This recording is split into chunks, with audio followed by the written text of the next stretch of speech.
Hello everyone, I'm Melodish and I'll bring you here the Dreamwalkers for PC. So the game came out today, is developed and published by Night Bloomer Studios.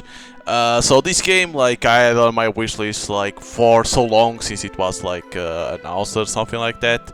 But then it's like there was no news when it come out and stuff like that. That I thought eventually the game was dead, but no, finally it came out after so long. So yeah, this is a visual novel. It has choice. The choice that you make will affect the ending of the game. So yeah, but it looks interesting for what they show. So new game. First act, denial. Yes, I will deny everything.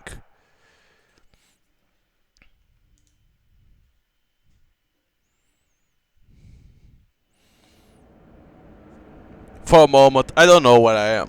A few snippets of my dream mingle with reality to the point where it's hard for me to sort them out.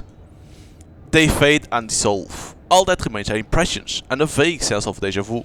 Suddenly I notice something vibrating in my pocket. The phone. Answer it. Well, it's about time. Where the hell are you? I've been calling you at least 5 times. Sorry, I fell asleep on the subway. But you are on your way. Of course, don't worry. How long will it take? I don't know, like 15 minutes? But that's 1,000 years from now. You don't mind if I go inside? No, go ahead, I won't be long. Page me when you are there then, see ya. Yep, see you. I find myself rolling my eyes. Emma can really be hyperspeed sometimes. I wonder if you could not answer the phone. Huh. I'm just getting out of the subway when my phone rings again. Vincent. Yes, Dad, I'm on my way to a party. Oh, you're not here tonight?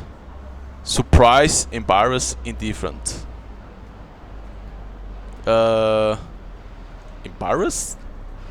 Oh, sorry, it's just that Emma's expecting me. She invited me to a party. It's alright, son. We'll have plenty of time to talk later. Is everything alright? Nothing serious. Enjoy your party, but don't do anything stupid, okay? I'm not a party animal, Dad. I know, son. Enjoy your evening. Whoa, I was expecting a banal room, but I'm stunned. I've barely taken 3 steps when I hear Emma hailing from me from one of the alcoves. Did you see that? What a cool place. Yeah, it sure is. Here, I got you something to drink. Cheers, cheers. So, how have you been? Serious? Meh. Ooh, we're gonna be charmer. Let's just say that now I'm with you, everything's a lot better? I have that effect, I know, but stop. Flattery won't get you anywhere. The next round on you. Ah, yes, of course, pay. You know, I've realized what your problem is. Have you? How long has it been since you had a date? Boaster, outraged, worried. Let's say worried. Wait, you didn't ambush me, did you? I'm Machiavellian, I know, but no, I'm keeping your emotions in check. I got the solution to your lonely existence. Give me your phone. Have you? You trust me, don't you? I'm not sure. Come on, don't argue. She rummaged through my phone, then downloads an app from the store. I'll forgotten I'll give her my coat. I try to get my mobile back, but she stops me. Tss, I'm keeping it. We're going to fill in your profile together, and if you don't want to, I'll fill it in myself. Jaded. I don't know what else is jaded. That's the problem. Overwhelmed, intrigued. I don't know what it means jaded, damn it. Intrigued. Okay, you win. It piques my curiosity anyway. Whoa. Come on, let's go. All you have to do is answer yes, no, sometimes. Question 1. You have trouble talking to other people? No. You live in your thoughts to determine of what's around you? You live in your thoughts to determine of what's around you. Say sometimes. You systematically file your emails and reply very quickly.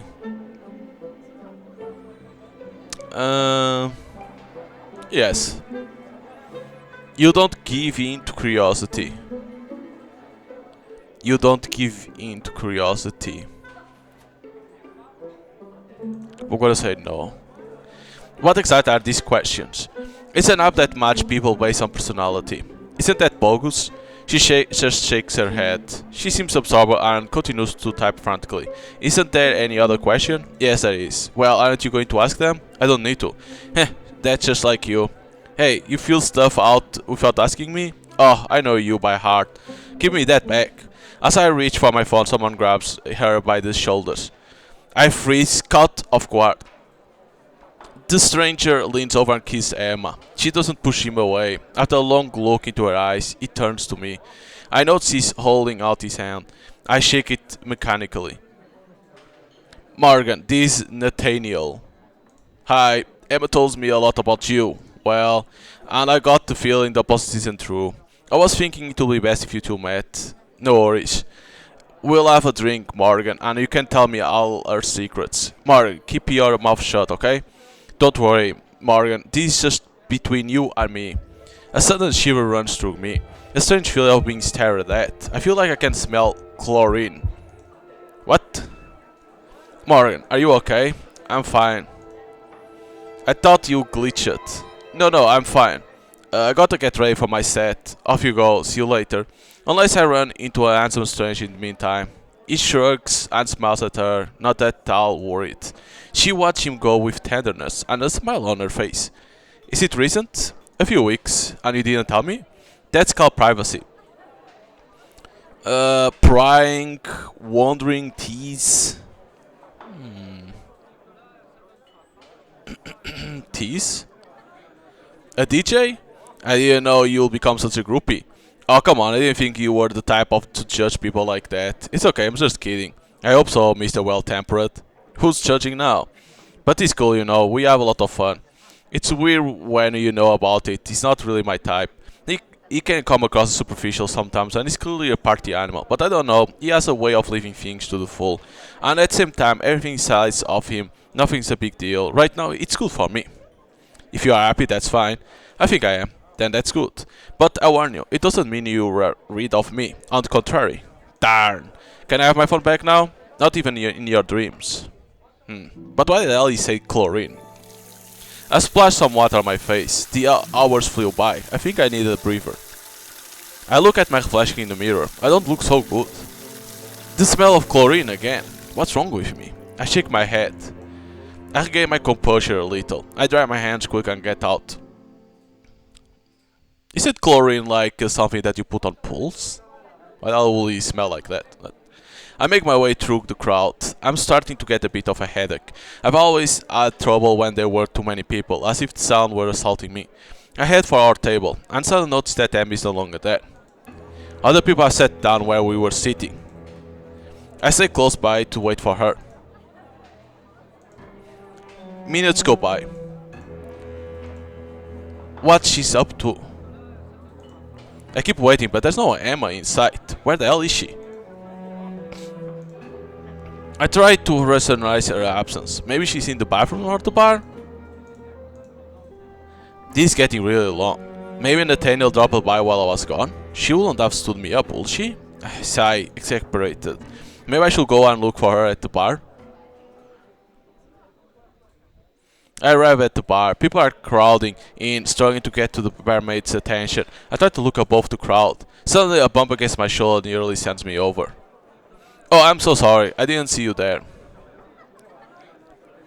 Infuriated, ashamed, jolly. Oh! Jolly. Let's say jolly. It happens, no worries. Me and my big clogs. I'm really sorry. I think I had a bit to drink. I think we all had a bit to drink. Yeah, you're right. You seem like a cool guy. I'm Dorian, by the way. Nice to meet you. I'm Morgan. So Morgan. He raised his hand to shake me out. I imitate him mechanically. His hand claps against mine. I notice his left and an almost empty glass vial in my palm.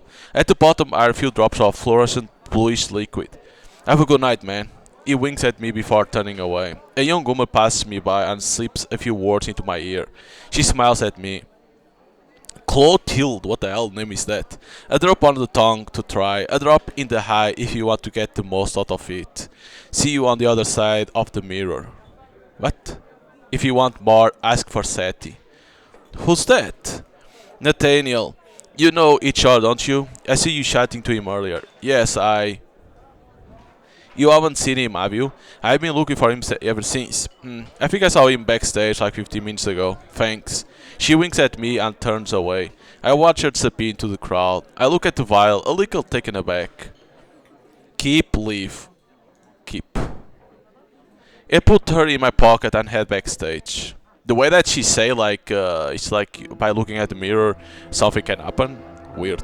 Unlike the rest of Speakeasy, backstage is more of an ambience of worn sofas and alcoves. But one thing immediately catch my eye: a narrow corridor and a closed door. It looks like an improvised dressing room. I instinctively press on. Tell what's that? What was that voice? And am I unlocking or something? I open the dressing room, expecting the worst. Oh. Nathaniel is sprawled out on the sofa, his head almost tilted back. Emma lies with her head resting on one of his tights.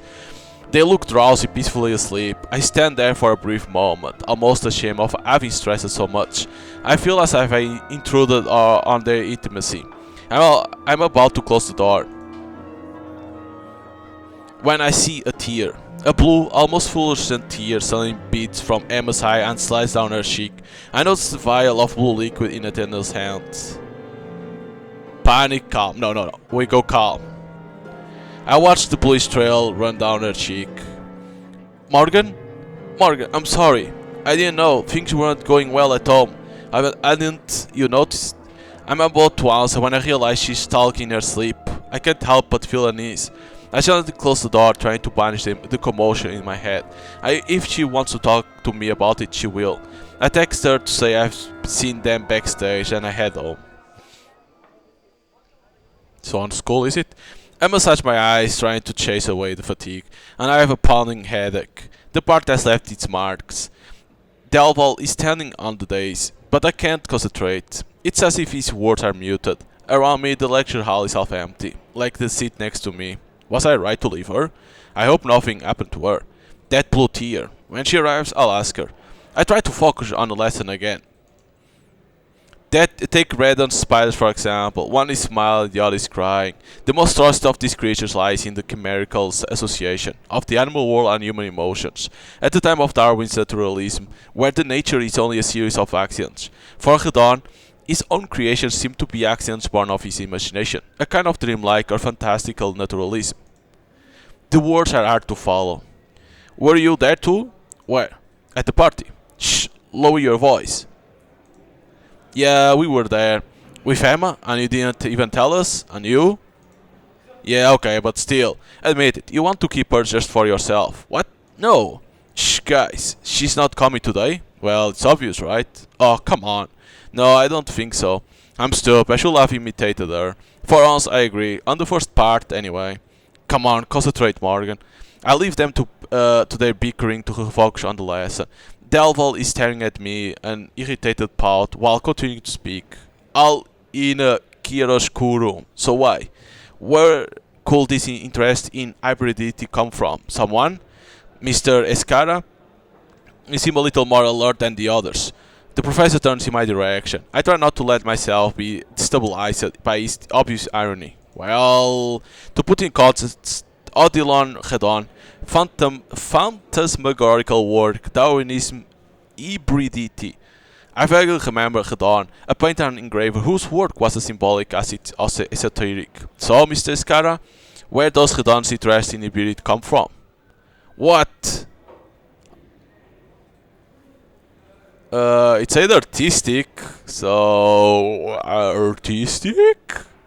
Because you like the contrast, the black of the charcoal. It's pretty vague, but there is something of that. Would you like to elaborate? What? Serious, I'm gonna be serious, of course. We are the ones who color our vision. Morality colors the world black and white. And otherness is often painted in black like something dangerous. The fear of what we don't know, indeed. We all have something dark in us that we don't understand. Besides, being afraid of others emanates above all from fear that pre-exists in us. But it's up to us to have the trigger, to illuminate the shadows. And that's how the darkness is banished and color is born. Otherness is only dissipated by empathy and understanding.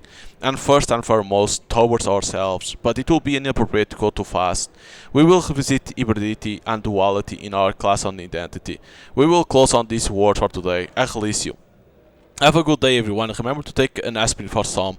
He raised his voice to try to cover the hubbub of students getting up. Robin turns to me. Always follow the advice of the professorial authority. I'm going to take one and go to bed. Uh, Mocking. Of course. It's clear that you look bad. You should see your face. In any case, it was boring. I lost track after 30 seconds. What a surprise. I found it interesting. You've always liked weird stuff, you. What? They were cute little critters. Cute? I don't think I'll ever understand you. Oh, come on. You don't know anything about it anyway. You are just here to hang out. Touché. Well, it's not that I don't like hanging out with you, but I'm going to be late. Bye, you losers. I really don't know what possessed me to go out with such a tyrant. You seem elsewhere, Morgan. I put my hands in my pockets, lost in thought. My finger find the vial from the night before. Talk about it, say nothing. I'm gonna talk about it. Rob, you got out a lot, don't you? What do you mean? Do you know what that is? Saline solution? Blue? What do you mean, blue? He looks at the vial from every angle and laughs. Go to bed, you need it more than I do. He waves at me and disappears into the flow of other students. His answer leaves me perplexed. I start thinking back to the day before. Should I call him? I take out my cell phone. Maybe I should send her a message. Just to see if everything's okay. But the priority is to get home to change. The apartment door closed behind me. Maybe I'm worrying for nothing, but I don't like this long silence. First a quick trip to home to change, then I'll ring her doorbell just in case. Hello, son. Dad? What are you doing here so early? I took the afternoon off. Ah, okay. What? Okay, cuts like that. I'll go into the living room to put my bag down. My mother is here too. Are you okay? Your father and I need to talk to you. It's something important, so we both wanted to be here. Come on, sit down.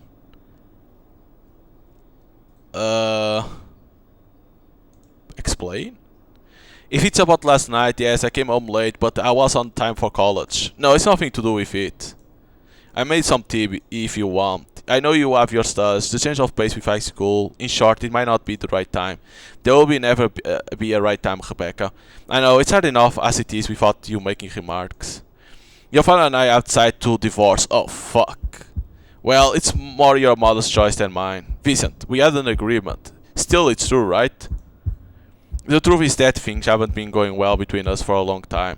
I know it's hard to take, and we really want it to impact you as little as possible. It's bound to impact him, Rebecca. Vincent, stop interrupting me. I found a small apartment. It's not fancy, but it's not too far from here. I plan on starting to move some stuff this weekend. I won't be far, you know, just a few. It's not about the important things that you... I know it's a shock. Mar, are you okay? Say something. What do you want me to say exactly? I know what's going on through your head. You are the one who matters. It doesn't seem like it. You're breaking up, but we don't stop thinking about you and your well-being. How will it be cool for you to see us tear each other apart every day? Listen, I wish things had turned out differently, but we can't go back. And what do I become in all this? Once I've set up the apartment, there will be a room for you, of course. There will always be a place at my place. But you can of course stay here if you prefer. You can move in with me or stay here. Whatever happens is your choice. I think you already decided everything for me. Don't say that. Your son is right. Let's not kid ourselves. But that doesn't mean he doesn't have a say. Why? Why are you doing this? You know, there are no wounds we can't recover from. I tried, okay, more than you. How can you tell me that? How long have you been planning this? A few months. And all that time you pretended? When you went on vacation with your friends, your father took the opportunity to... While I had my back turned, we wanted you to start college without having to worry. We hesitated to wait. What? For me to finish my studies and leave home? Morgan, that's not... So you can get on with your lives, is that it? No, you always be our child. What I mean is, we are your parents. Our situation doesn't change that. Like we told you, you keep your room here. You'll have one at my place too. We want to do things right for you. We are not abandoning you. That's not what's happening. You have to understand that you have nothing to do with this. So it's clear. What? What's clear? Rebecca, leave him. I'm having trouble breathing. I have to go out. I'm suffocating. I can smell the chlorine again, permeating my nose, my throat. I'm getting up. I have to get out of here. I'm back on the subway, not knowing where I'm going. I let myself be rocked by the jerks of the train, but it's as if I don't feel them. I want to disappear, face among others. Underneath my surrounding scene, let it remain that of a stranger among 1,000 others. Memories parade through my head. Each time it's a new torture. It's going to be okay, Morgan. You are my son. Don't listen to what the other children say. I'll always be there for you. I grit my teeth. What was that, huh? Nice words? You gave us such a scare. But it's okay now. Everything's fine. You're fine. And that's all that matters. That must be one of my first memories, following the incident. I don't know how I fell into the water. I remember the reflection that moved on the surface, hypnotic, of the hospital room bathed in light. My reassured parents who look at me with eyes misted with tears. I remember the love that shone there too. I think that's when I understood that they were my parents. I have only a few memories of before in the end. I don't even know if they are real or if it's me who fantasized them. A few plants on a coffee table, the light passing through the window of an unknown living room, fleeting, evanescent impressions. They abandon you, they love you, and they abandon you. It seems to me like a cruel truth now, the only truth. I'm being shaken. Young man, this is the end of the line. Thank you, madam. She seems a little preoccupied and about to ask me a question, but she hurries outside instead. I tap away on my phone, telling Emma everything. We haven't spoken since the evening, but oh well. She's my best friend. She's the only one I can talk to about it. I look at the big block of text, press send and sigh. As I put my phone away, I feel it vibrate in my hand. On the screen, just one word answers me. Calm. I suddenly feel a weight lift off my chest. Morgan, I'm sorry. Before I have time to say anything, she hugs me. I feel tears running down my cheeks. She's making tea. Emma puts a steaming cup on the coffee table before sitting down next to me. How do you feel? It will be fine. But it still sucks, I know. Remember when it was me? Yeah. Inside, I think they made the right choice, you know. Even though it pissed me off like crazy at the time. Maybe I'm over-rationalizing, but I preferred it to daily arguments in the end. So what are they going to do? Mom's going to keep the farm, Dad found himself a place. They ask me who I wanted to live with. Does that mean you are free to choose? I really don't care right now, but thanks for taking the time. I'm feeling better, I'm going to leave you. You can stay if you want. Do you have a place to sleep? Don't worry, I'll manage. Oh no, no way, you are staying. Thanks, Emma. A veil of sadness passes over her face. She lowers her eyes. Thanks for what? I was horrible to you yesterday. I'm not gonna blame. I'm gonna say I understand. Horrible? No, don't worry. Yes, my first reaction was to push you aside. I should have taken my time. Don't worry, it's okay. I have to tell you something. I went to see Navs today. We talked at length. He explained everything to me. Did you take some more? Yeah. It's not what you think, it goes much further. When you take it, you fall asleep and you dream being aware of what you're doing. A kind of lucid dream. Yes, you just have to want something for it to come true, and we remember our dreams as if they were memories. But do you know what it is in the end? Nah, even Nav doesn't really know. I know it's weird and there are other weird things too. For example, at the beginning, I saw the liquid as transparent, whereas now it's fluorescent blue. I'm not sure I follow you. When Nav showed me the bottle for the first time, the liquid was clear. Now that I've taken some, I see it as blue every time. I see it blue too. It's never been transparent to me. I don't know. There are a lot of things that I have trouble explaining myself anyway. And what if it was magic? Magic? Well, what? There are billions of things that we don't explain yet. And the dream, we don't even know what's really for yet. There are quite a few theories though. There's something else. What? When you take them with other people, you see them in your dream. What do you mean? They are really in your dream with you. You talk, you interact with them. And when you wake up, they remember it too. Huh? Like you connect your minds? Or do we wake up in another dimension? I don't know. Emma. Yes? How do you know? I dream about it. I met them in my dream. But until you told me, I thought it was just that, a dream. And what does your guy say about it? I couldn't ask him. But he has friends who experiment with him. They do tests, they try to understand. Maybe they'll have answers. Can you imagine? It's like we have discovered, I don't know, a secret of the world. Like Einstein or Christopher Columbus, or we remember everything we did in our dreams. I check it by asking questions, by trying to trick him. He was definitely there with me in my dream. We believe. Okay, I believe you. I'm not sure I agree 100%, but I believe you. Really? It's too weird to just be coincidence. You knew even before me. I don't know how it works, but I can't deny it either. I think I need answers right now. Sharing dreams, do you realize? Emma hugs me tenderly. My mind is racing, unable to rest. It's almost tempting, put it like that. I'll call tomorrow so you can meet them. She's one of them, so let's do this. Thanks, Morgan. Really. Come on, we're going to bed. I'll let you have the bed if you want. No, I assure you, the couch will be fine. Without giving her time to protest, I stretch out my legs and rest my head on a cushion. Emma grabs a blanket and puts it on me. You know you can stay here as long as you want. Thanks. I feel my mind capsizing and drifting away. I want to ask him to stay, but it's too late. It's too late. The darkness embraces me. I wander through sealed corridors. The walls are stained with yellow strips and peeling paint. Water hoses from the ceiling. On each side as I move forward, I see dormitories. The beds are rusty, the mattress moldy. Everywhere, the creepy tools, the wear of time. I hear laughter and children's voice. I can glimpse a small courtyard through the windows, stripped with cracks. The ivy that cracks the buildings like so many fissures. Where am I? As I continue to wander, my gaze is drawn to a mirror that is also chipped and tarnished. Something calls to me and makes me come closer. A reflection. That of a child. It's me. Jesus. Morgan, look at me. His skin cracks, splits and crumbles like ash. Okay. I wake up suddenly. That voice again. Am I going crazy? I look around. It takes me a few moments to recognize the place and remember the night before. And with the memories the pain comes back. Morgan? Are you awake? Cool. I went to buy croissants and I'm starving. What time is it? 10 o'clock. Are you okay? Yeah, don't worry. Bad dream, that's all. Emma gives me a mischievous look and puts a mug of coffee on the coffee table. Then she stops her frantic gesticulations for a moment to turn to me. I hope you're not going to be mad at me.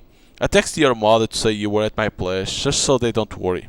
You did well. It saves me from having to talk to them. I know one of them is who is grumpy this morning. Daydreaming, smile. I'm gonna smile. And you are super cheerful, I say. It's the recipe for happiness. She bites into a croissant and chews it quickly. I smile a little stupidly. A short silence settles in while she eats the rest of the croissant in one voracious mouthful. Do you think happiness exists? Well, yes, big idiot. You just have to learn to embrace it. Do you think it's that simple?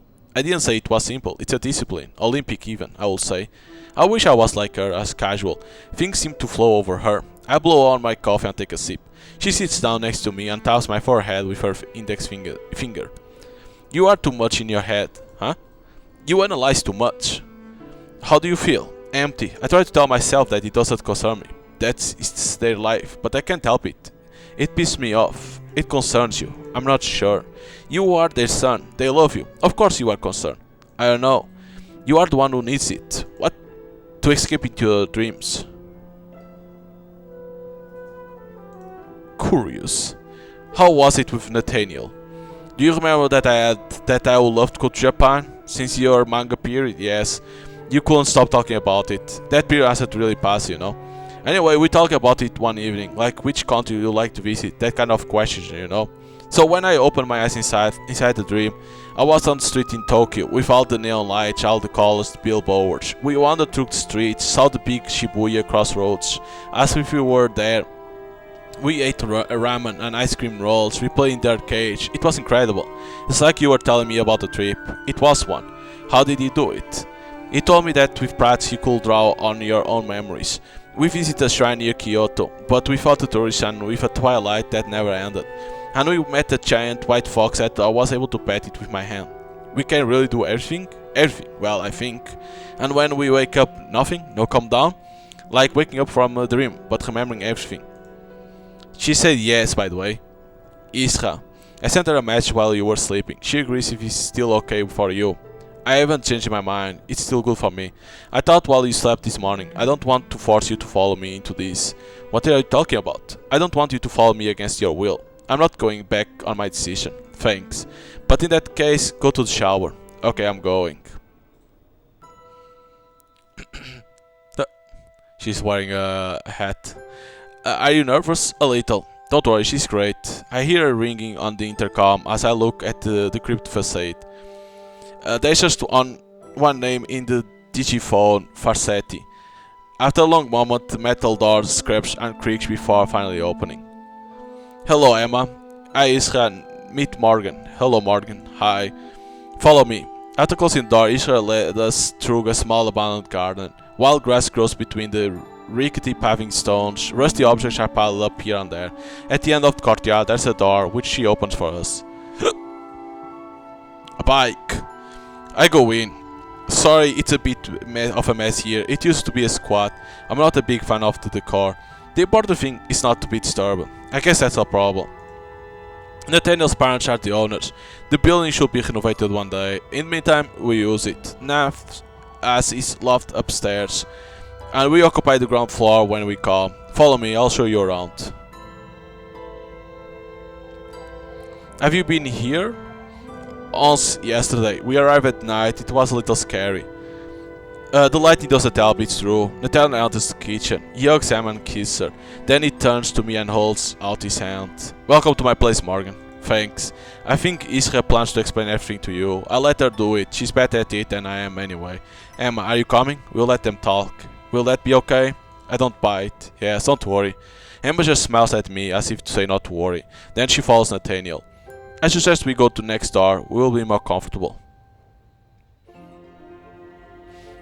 That's where it's happening. Our explorations. At least I'm not sure I believe everything Emma told me. We all go through it, you know? The first time, I freaked out too. Everything it implied. It was dizzying. And Emma also perceived it well. I'm just waiting for that to believe you. Really? What is it? And where does it come from? It's called Onerus.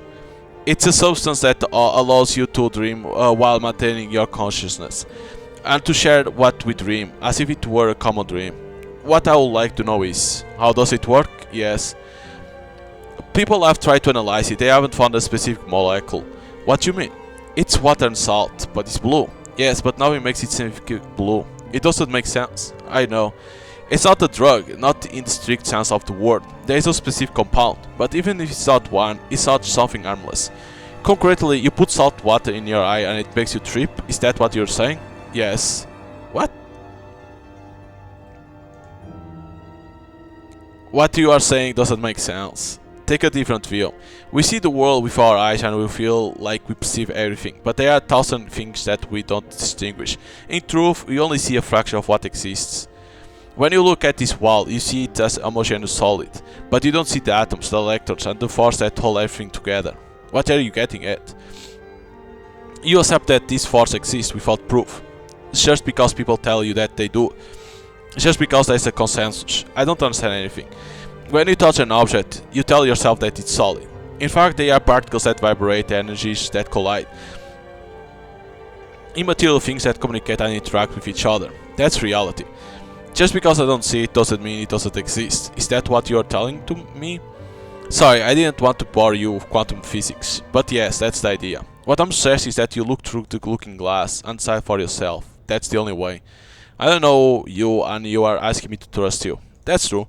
You are free to accept or refuse, but if you want answers to your questions, that's the only way. I watch him. There's kindness in her eyes. Am I just going to fall asleep? If it can reassure you, none of us have had a bad trip. And if you steer in your sleep, I'll wake you up. Won't you come with me? There's already someone waiting for you on the other side. She can't wait to meet you. Curious. Someone? Her name is Eloise.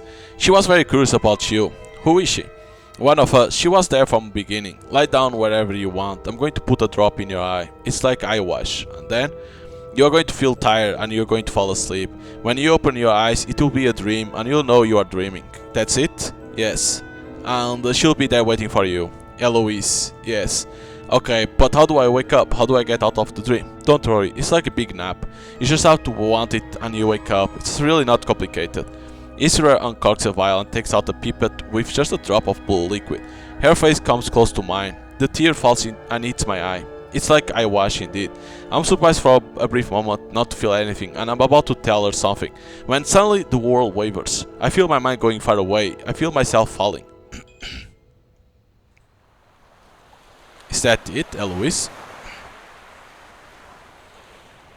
Oh, so who the hell is that? Welcome, Morgan. Eloise. Welcome to my world. Well, it's just a small part of it, really. But this place soothes me. I like to go there when I want to isolate myself, so I thought you'll feel good there too.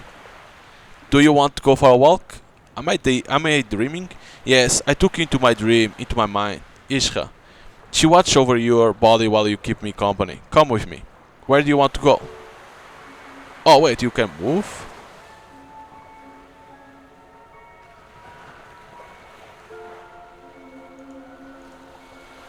I walk towards Silhouette. Her fingers examine a tangled fishing net. In one hand, she suddenly grabs a large pair of scissors. You are far from home, son of a man. Pretty much, yes. Her tears are not hers. Can't you see that you are in a cage? They want you to drink from her cup to quench their thirst, but their thirst is inexhaustible. They will continue to drink until it's dried up. You too, are you here to drink? Did you bring that person with you?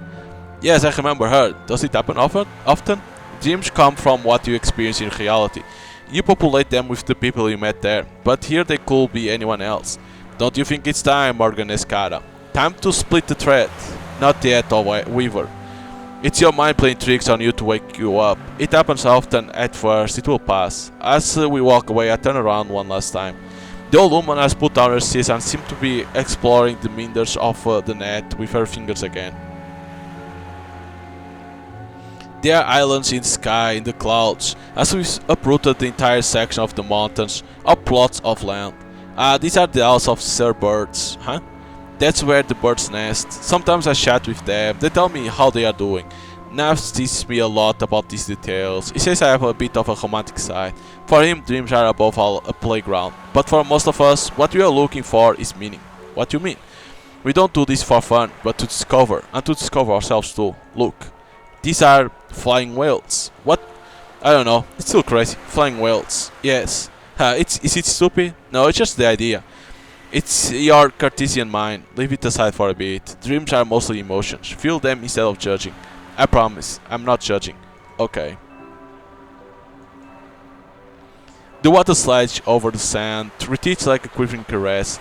If you concentrate, you can see the opposite shores in the distance. I haven't been there yet. Isn't this your world? Haven't you already explored everything? My inner world is infinite and ever-changing. Somewhere in my head there are places I have never seen in my life. Even I had 1,000 lives, I don't think I'll be able to go around them all. And me too? Each of us is a world. And Dawn Age allow us to visit them. Do you know what it is, Dawn Age? There are things in life that we accept without knowing how it works. For example, the placebo effect. We give someone a fake medicine. Their mind convinces itself and the body heals. As if deep down we had the ability to influence ourselves and we had forgotten it. You mean that on age is a placebo? Sometimes I think that the tendency of man to want to explain everything takes away the magic from the world. I want the world to remain fantastic, fascinating, magical. What we need to have want to dominate everything, conquer everything. You don't know then? I'm not looking for all the answers. I'm lucky to be able to experience this, to get a little closer to myself. And me, am I capable of it? Of creating an entire world just like that? It already exists, and yes, you can go there. Today I'm the one who took the upper hand. We shall decide together where we are going and what we want to create.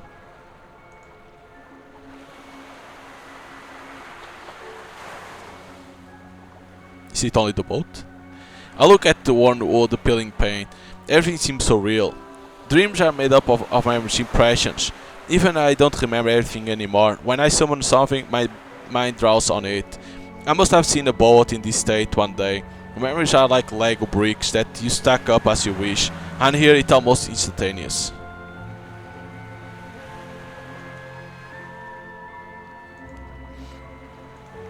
Are you the one who did this? No, you are the one who brought these clouds with you. When you enter a dream, even someone else, you bring things into it. Your mind is not at peace, there is something troubling you. You don't have to explain.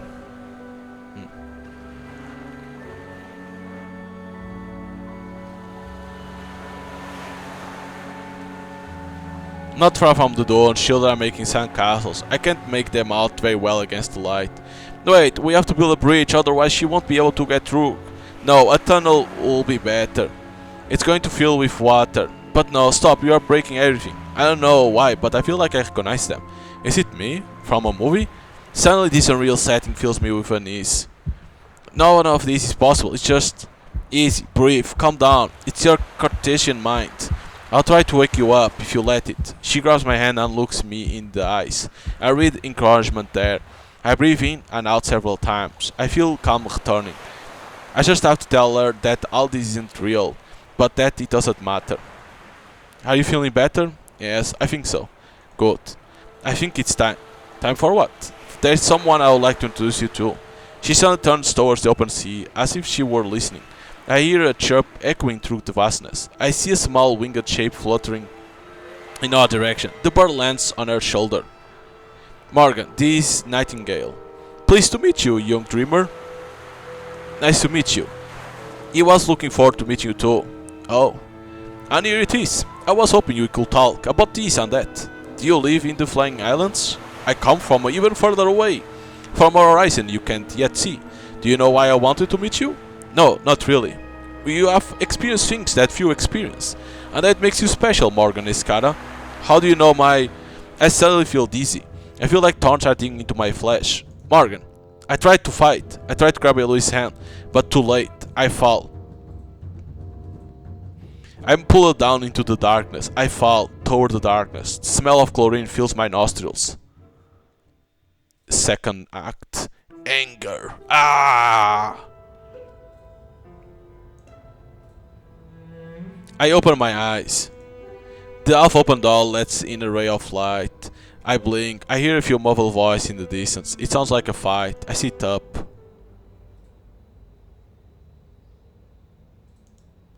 I slept all day. I feel alert, completely awake. I remember everything.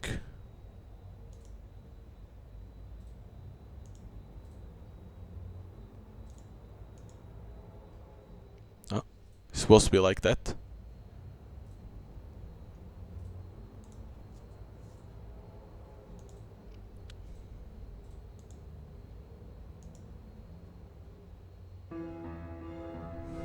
I hear a voice coming from downstairs. As I go downstairs, they become clear. The living room door is open.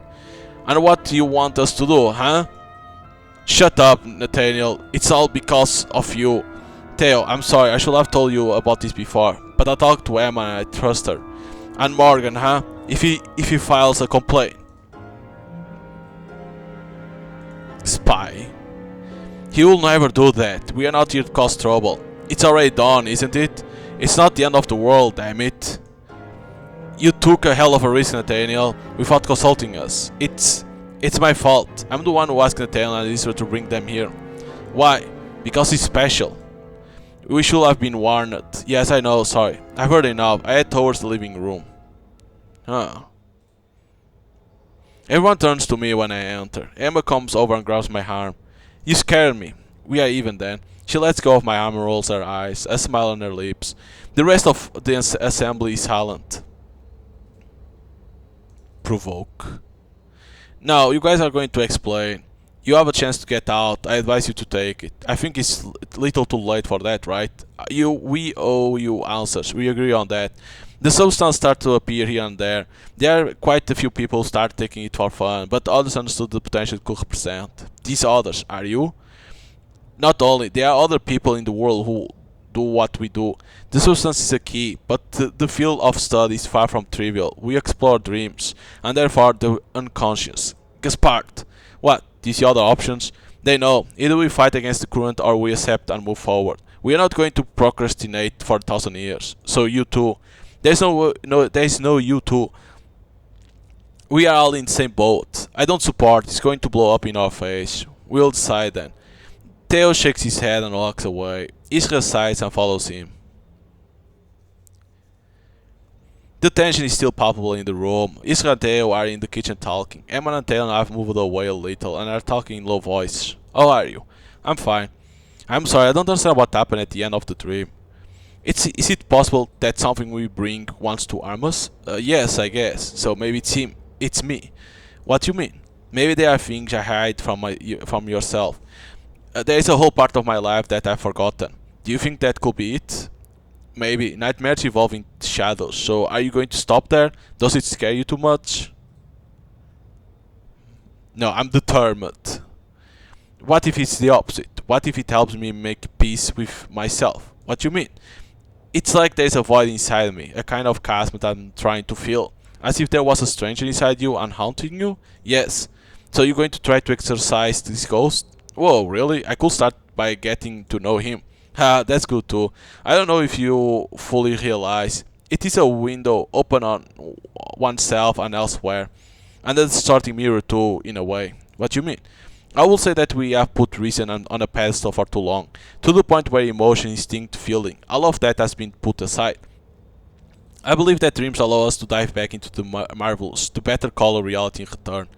It's beautiful, said like that. Excuse me, it sounds a bit proselytizing. What the hell is that word?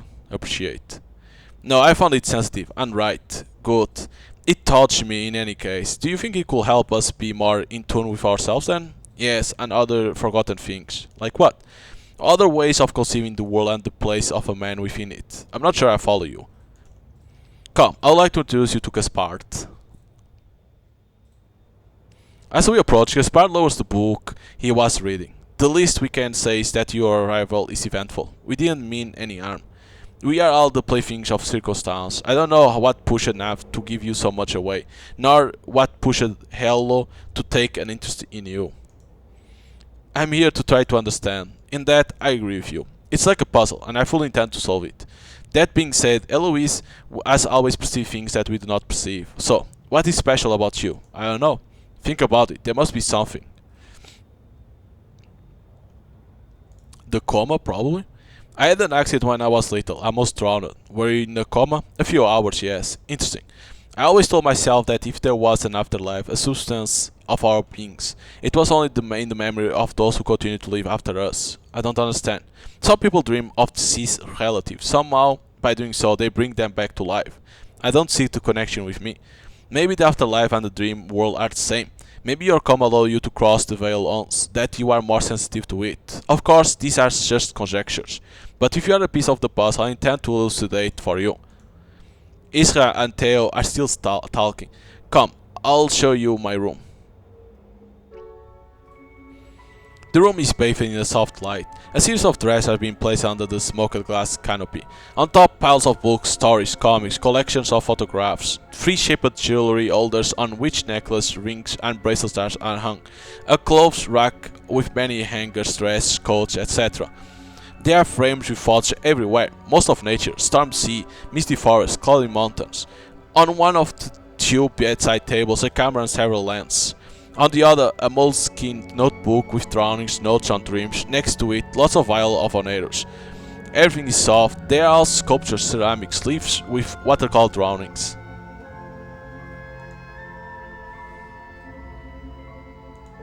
See, when it's like this, I don't understand why. What the hell you need to press? It's very weird. I grabbed the sketchbook. It's my dream book. Can I open it? Yes, go ahead. I remember the feelings of a dream more easily when I draw it. Is each drawing a dream? Yes, it allows me to escape when I'm here. Here?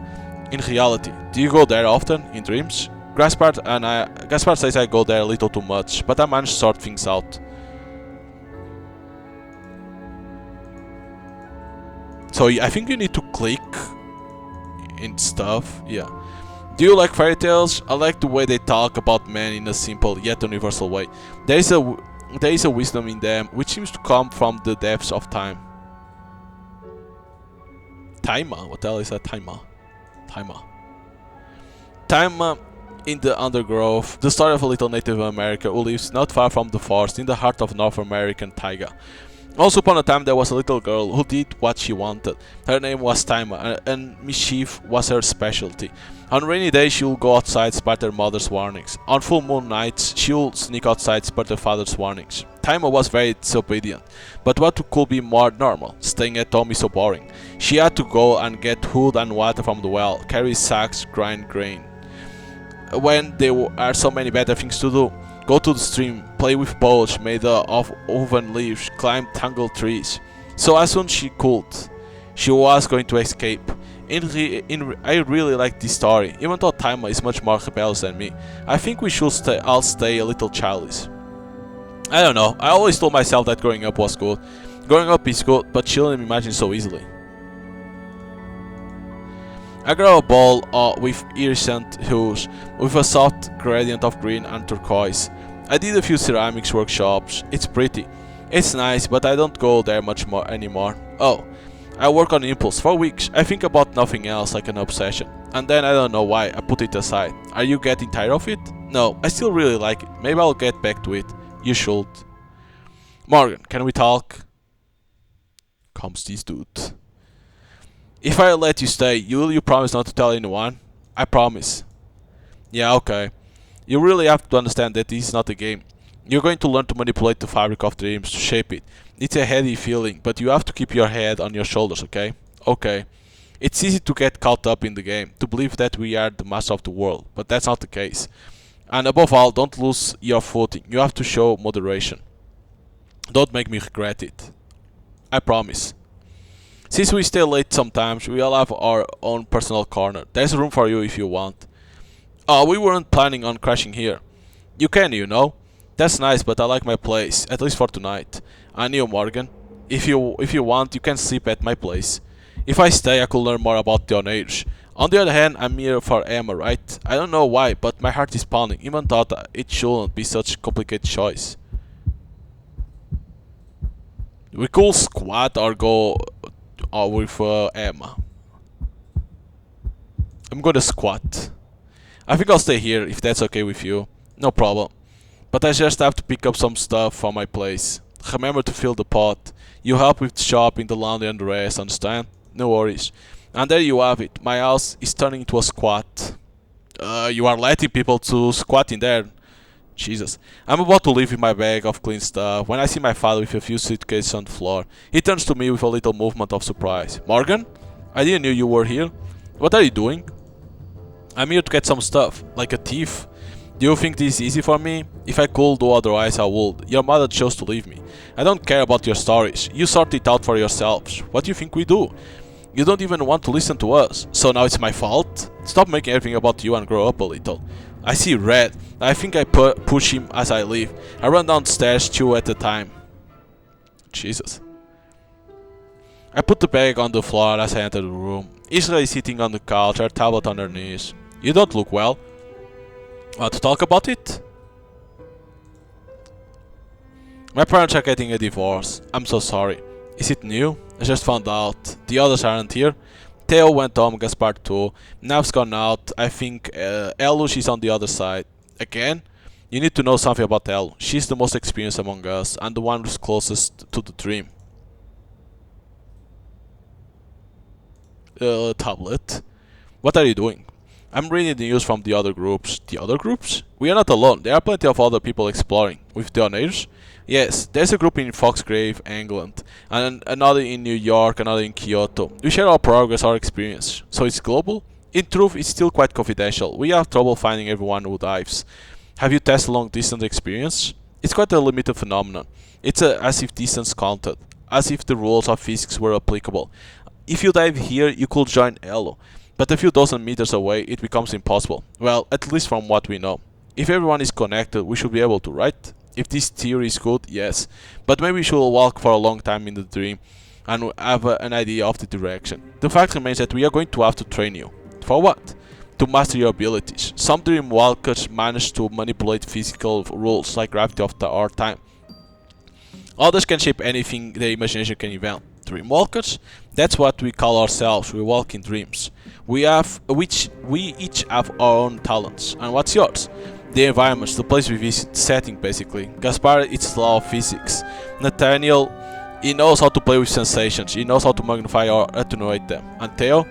Creating avatars, persona of the dream. What do you mean? They are characters that can appear in dreams. His specialty is to materialize them, to give them a conscience, a function. Like automatons? Yes, invested with a part of him, but who act on their own. It's crazy. And Hello? Hell is a bit special. She knows how to do all that as well as we do, if not better. But if we had to give her a role, it will be the transitions, the passage within the dream. Change your location? Yes. But one thing at a time. Maybe you want to put your stuff down somewhere first? Yeah, I'll like that, so follow me. So each one has a talent to do on the dreams. This was Gaspar's room, but he doesn't use it that much anymore. It won't bother him? No, he won't mind, he knows it's unoccupied. He'll tell you it makes sense that you took his place. Should I let you settle in? Okay, thanks. Isra? Yes? Can I borrow some... on edge? Yes. She rummages in her pocket and pulls out a vial of blue liquid that she gives me. Then she closes the door behind her. This is my new room, so... I settle down on the bed and look at the vial.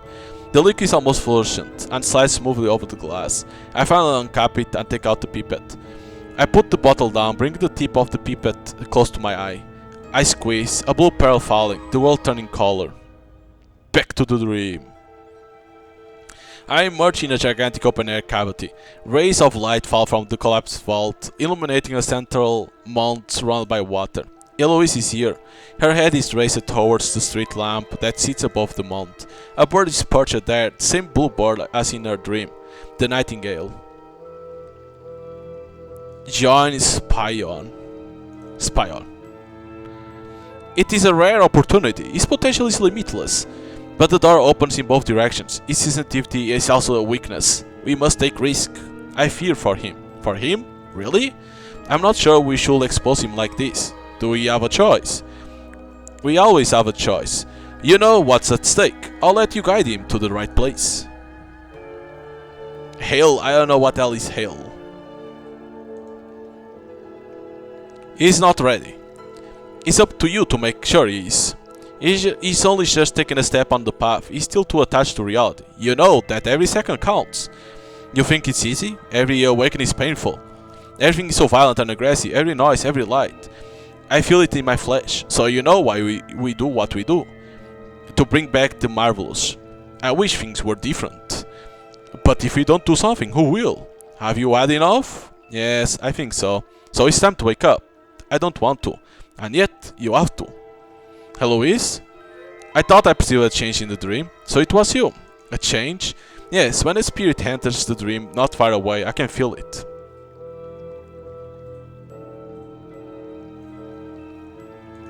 Ready, I'm gonna say ready. Why do you say I'm not ready? You still have a lot to learn about yourself to fully master your demiurge abilities. Of demiurge? Yes, that means creator.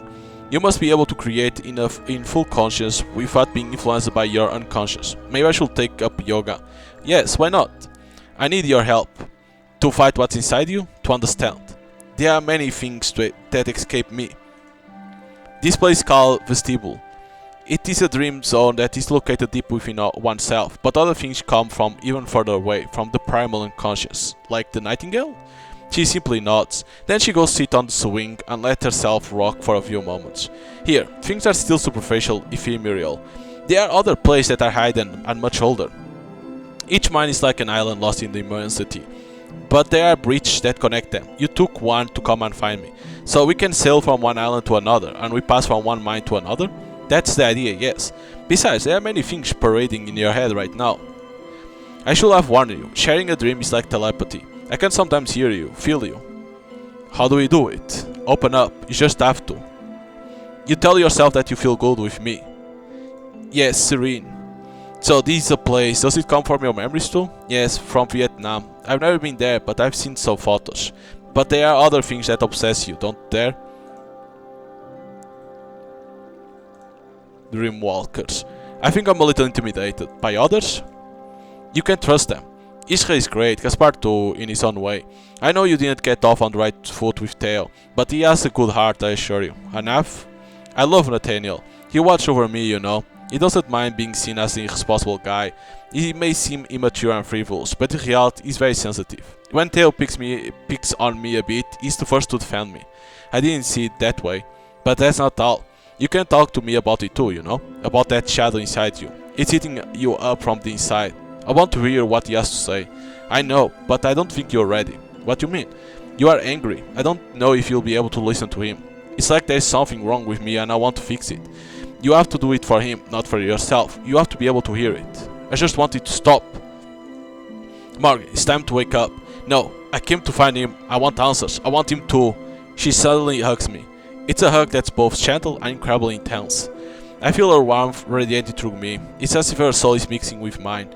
As if there's no barrier anymore, like a collision between two beings. When I open my eyes, Eloise is looking at me. She's lying next to me, her face very close to mine. She smiles at me and I get lost in her gaze for a moment. Why don't you help me? You're not ready to face this. You have only just discovered an urge. I can't stay with this inside me. I'll help you, but you have to trust me. It's just that, I promise. I open my eyes as if I had been abruptly pulled out of my dream. The bed is empty where Eloise had been just a few seconds before. Did I dream it? I sit up, still a little dizzy.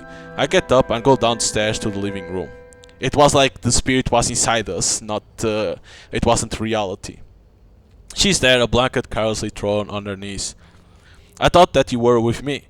I was. How is that possible? You were on the edge of sleep. You were starting to gain consciousness, but I stayed with you. Thank you. How did you discover Onage? Through Theo. He's the one who brought us all together. Did you know him? We met on a lucid dream forum. He had lots of questions. He was just starting out, but his questions were already very relevant. It intrigued me. Were you already interested in it? I started when I was little. For me it became natural, almost as natural as breathing. Some lucid dreamers say they have come into contact with other people, but it's extremely rare. What Theo showed me, sharing a dream the way the Onage allows, it was beyond anything. And the others? Isra and Theo already knew each other. She joined the group a little after me. Then Nav, then Gaspard. We were very selective. Is that why he's aggressive? Because he didn't choose us? Partially. I have the impression that there is a lot of tension between you anyway. It wasn't always the case. We all worked well together. We explored our dreams, discovered the rules that governed them. It was crazy. And at the same time, we connected our minds. We understand each other instinctively. It was very intimate. You are speaking in the past tense. I think that bond that unites us won't change. We continue to share incredible things, but we are at a kind of impasse now. A gap has opened up, in a way. We are no longer on the same wavelength. When did it change? It's not for me to tell. All I can say is that we were close to something, and things went wrong. What do you mean went wrong? I told you, it's not for me to tell. To tell what? We both turned around. Theo has just come through the door and is watching us. Something went wrong. Is he ready? I ask you a simple question. What went wrong? I see Theo suddenly scowled, his features expressing a mute frenzy. He turns to El as if to admonish him, but he changed his mind. You stick your nose in where you shouldn't be. If it's dangerous, I think I have the right to know. You want to know? He takes out a vial of Onage and places it on the table. It's not ready, Theo. No one ever really is. He's been through a trauma. He's not totally in control. I will be for you. You want answers, Morgan? Prove it. I hold his gaze. I grab the vial, uncork it, and bring it to my eye. Okay. The transition is sudden, as brief as the blink of an eye. I stand still for a moment, trying to figure out where am I. The lecture hall is overgrown with brambles. Is this where you study? I turn around. Theo sits one row behind me, staring at the wooden bleachers. What are we supposed to do here exactly? You? Nothing really. Me, on the other hand. He straightens up the road and I jump with fear. I barely have time to see something shine in his hand before he is on me. I feel the blade pierce my eye while the pain bursts in my head, incandescent. I fall backwards. What? I convulse and roll over, holding my face in my hands. I hear myself moaning, screaming, and shouting again as I crawl on the ground. Then slowly the pain ebbs and goes away. My eyes unarmed. You took your time. I've been waiting for you for ages. Come on, let's dance. Should I get us something to drink? You are going to have to be on time if you want to get late. What were you doing? With your parents again? You need to cut the cord. I'm not waiting for you. Haven't seen Nathaniel? I love that song. You know, you can go. I'm ready with some friends. What the hell is this? I take a step back. What's wrong with you? There's nothing to be done. He's always been a coward. It's not his fault. Stop. You are hurt because I left? Is that why you are acting like a slut? Morgan, let's lose a little. Let's just dance. Poor guy. He was so afraid to lose me, and now he can't take it anymore. Stop. Be careful with your wish. They can come true. What if we split the thread? A sharp blow. Did that emasculate you? You don't know the steps, do you? But no one knows. Just move. Something stronger? It makes the time pass. You need that ease to pay the pain. You don't have much left, you know. You didn't come to see me anyway. He's waiting for you. Unless you're scared. You can't even look the truth in the eye. I'm a mirage, but he's still here. He won't leave you alone. Stop it! My voice drowns their incessant chatter, and suddenly silence falls. Admit it, she's haunting you. Theo emerged from behind the curtains, where the VIP area used to be. I look around nervously and toward the exit.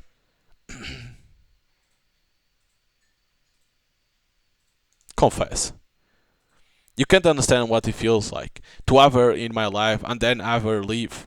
You agreed to take on Asia so she could understand what you feel, so she could realize she should have stayed with you. Every day it hurts. And how does it feel to know she's screwing Nathaniel? Screw you. Stay where you are. He pulls his knife out again. My stomach tightens. It's a dream artifact that I forged here in the dream. With a little discipline, it's possible to call these artifacts back to you whenever you want. Okay, but put it down. It allows me to take shortcuts to deeper place, buried place. Send a lunch. Fuck you, I fight. I manage to deflect the blade and slam into him with all my strength. He grabs my sweatshirt and I see the blade darting towards my chest again. I grab him in turn. I manage to tip him over. The knife flies and clatters on the ground a little further away. Theo lies on the ground while I stand over him panting. I look at the knife, its blade seems reddened. I blink suddenly as my vision blurs. As he straightens up, I see his bloody hand. Did he hurt himself? No. As I begin to understand, a feeling of dizziness invades me. His icy expression turns into a satisfied grin.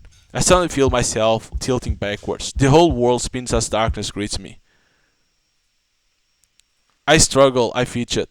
Nothing works. I continue to sink while the water continues to enter my nostrils, my mouth half open.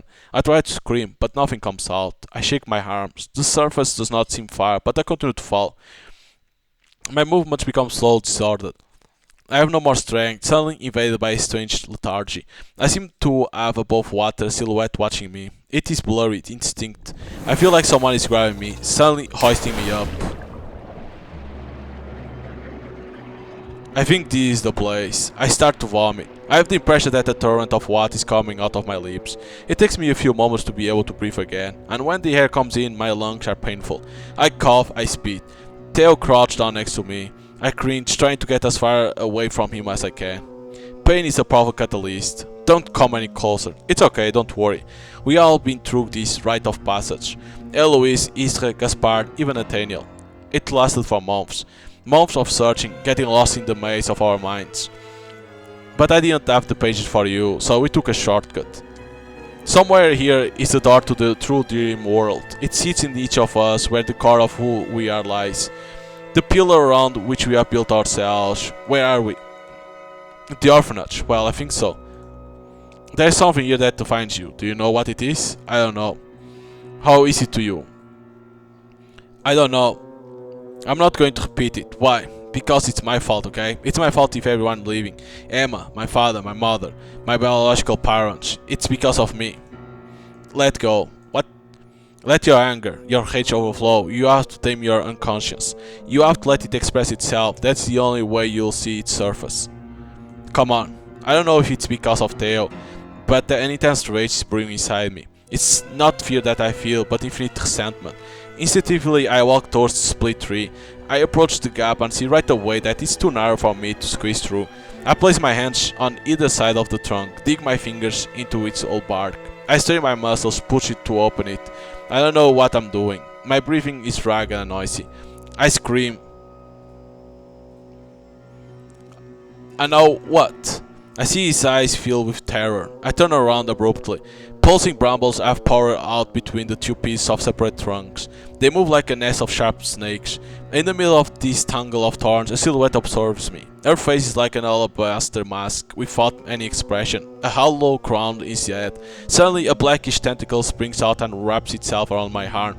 I feel the quills piercing my skin and digging into my flesh. You are mine, Morgan. No! What the fuck? I wake up suddenly. Suddenly I feel a violent tingling lacerate my arm where the brambles have closed. I lift my sleeve to discover a purple mark. I observe my swollen flesh, incredulous. Morgan? Everything is going. Eloise watches me from the threshold of her room. Her smile fades and her eyes suddenly widen when she sees my arm. She seems terrified, her face a mask of fear. The pain is becoming more and more pronounced, as if it had been muted until now. As it fully expressed itself, it is as if long needles were being pushed through my skin. I have to wince because Eloise suddenly becomes alarmed and approaches. What happened? I don't know. I remember a silhouette with a mask, a forest of brambles. It's Queen, Elo. Eloise turns to Theo, who has just gotten up from his bunk. It can't be. How could she know? The Queen? It's an entity from the dream, the Queen of Thorns. She's attacking us. Huh? You say it was harmless. What the hell? She's not supposed to know you. Are you serious? If the Queen of Thorns already has him in her sights. No, that's impossible. It's not Market. Market? And what's that? I wave my arm. You thought this was a walk in the park? I'm sick of your bullshit. I stand up. Eloise takes a step toward me, but Theo steps in. Let him go. If he can't face his own demons, he'll never have the courage to face the Queen. I don't listen anymore. I head towards the door, hastily open it a crack, and slam it behind me. I walk down the street aimlessly until I arrive to a small deserted square. Sitting on a bench, I lift my sleeve again. The pain is still raw on my arm. I try to examine it, but each palpation awakens a cascade of suffering. The Queen of Thorns, a dreaming entity. I feel the blood beating in my temples, the pain radiating and pulsing. I'm shaking, the minute tick by the rhythm of my blood beating against my temples. I look up. Eloise stands in front of me trembling. She takes another step, shivering like a leaf. Her step is hesitant, as she threatened to stagger and fall at the moment. She is pale and seems to be suffering. Eloise, are you okay? I get up and go to meet her. She almost falls into my arms. Excuse me, I think it's too much for me. What's wrong with you? I feel a little dizzy. I wanted to talk to you. I think it's a big fail. What's wrong? I'm not used to going out much lately. I look at her for a few moments without understanding. Then realization suddenly sets in. I can't stand the noise anymore. It's too much for me. And the light, the people, it's too much. It's too much. She blinks, turning her head from right to left as she's being attacked from all sides. Hey, look at me. Can you walk? She nods without much certainty. Why did you come all this way if it's so hard? I feel guilty. Stop talking nonsense. If it wasn't worth all the trouble. I think it was. We'll talk about it later. Huh? We walk at her pace. I feel her shivering, curling up. Each step seems like torture. A car passes nearby and she almost jumps. We're almost there, just a little bit more effort. Sorry, I suck, right? Stop talking nonsense. It's not your fault. Neither is yours. Why did you come? Because I hate to abandon you. You were right, I wasn't ready. And I'm also right when I say you can do it. You just need a little time, that's all. Don't blame Theo. He has his reasons for being so insistent. If I were him, I think I would react the same way. Can you tell me more? It's not for me to tell you more. Okay. Thanks for coming to get me. I think I'm done for a few months. I smile at her as we walk through the gate. When we enter, Theo is talking to Israel and Gaspar. Gaspar is sitting in a chair and gives me a discreet nod. Theo seems slightly surprised, but this astonishing quickly turns into a approving smile. I didn't think I'll see you again. You got more in your belly than Theo let on. I'm not going to give up so easily. Meeting the Queen is a test in itself. She's fascinating, isn't she? That's not what I was going to say. You've met an entity that only exists in dreams, something that is neither a character created by your mind nor a dreamer. Don't you think it's a fascinating enigma? Wait a moment before bombarding him with suspicions. It's a creature that can appear in anyone's dream. You, me, Isra. And yet none of us created it. Think. But what if she were a creation of another dreamer who wants to block us? I hadn't thought of that. Interesting theory. Except that if she were a creation, she would disappear when her creator wakes up, which is not the case. Can I know by what miracle you finally decided to talk to me normally? Because you came back. That means I can give you a chance to be part of this group. So it was just a test? Tell us to make sure that everyone who joins the group doesn't do it lightly. I already have a Sherpa in the gang, and I certainly don't need a second one. Can you explain what we did earlier? We each have a place deep in our unconscious, and within this place a gate. In your case, a split tree. For me it's two columns in the desert. For me a black steel. But ours have been sealed. We have been marked by the Queen. In short, we are persona non grata. You have been talking about the gate for a while now, but to what? I think the best thing is for us to show you. But am I not marked? Your arm was just a warning. She can reach us even in reality, is that it? If that's just a warning, what will it be like when she gets angry? Like us, banishment. From dreaming? From a place you haven't had access to yet. You can always dream, but to be denied access to this place after having contemplated it, that's what hurts. What did you do to her? She considers the dream her territory. For her, we are intruders. What is it? A kind of sandman? Less nice. Theo looks at Eloise instantly. Are you ready to go back? Yes, so let's dive in. Wait, we could take 5 minutes to... Let's dive now. Morgan, do you feel ready? Yes, but... We are opening this gate today, is that clear? Emma, you'll watch or sleep. No, I'm coming. If you want to help Morgan, this is where you'll be most useful. We'll be there to watch over him. She finally nods. I look at Isla, she nods at me. I settle comfortably into a couch and raise the vial to my eye. Back to the dream again. I let out a breath when I open my eyes. I'm back at this place that I know without knowing. This place that is familiar that is foreign to me. When I sit up, I see Theo pulling the knife he stabbed me with out of the ground. It's an artifact I created. I keep it in my mind and I find it when I dive back in. It lets me save a location like you would on your phone. So when you go back to sleep, you teleport to where you left off? Playing video game helps, huh? Isra stands on a broken column looking around. Theo gives her a falsely annoyed look. Incidentally, it lets me guide me to where I want to go. Like that place when you planted it in my head. That was a bit of a rush treatment. I really didn't expect to experience this kind of a thing. That's why dreams exist, right? Yeah. Can I do this kind of thing too? Create artifacts? Yes. I look around me too. Eloise is standing on the edge of the islet, contemplating the waters. This place is what we call a vestibule.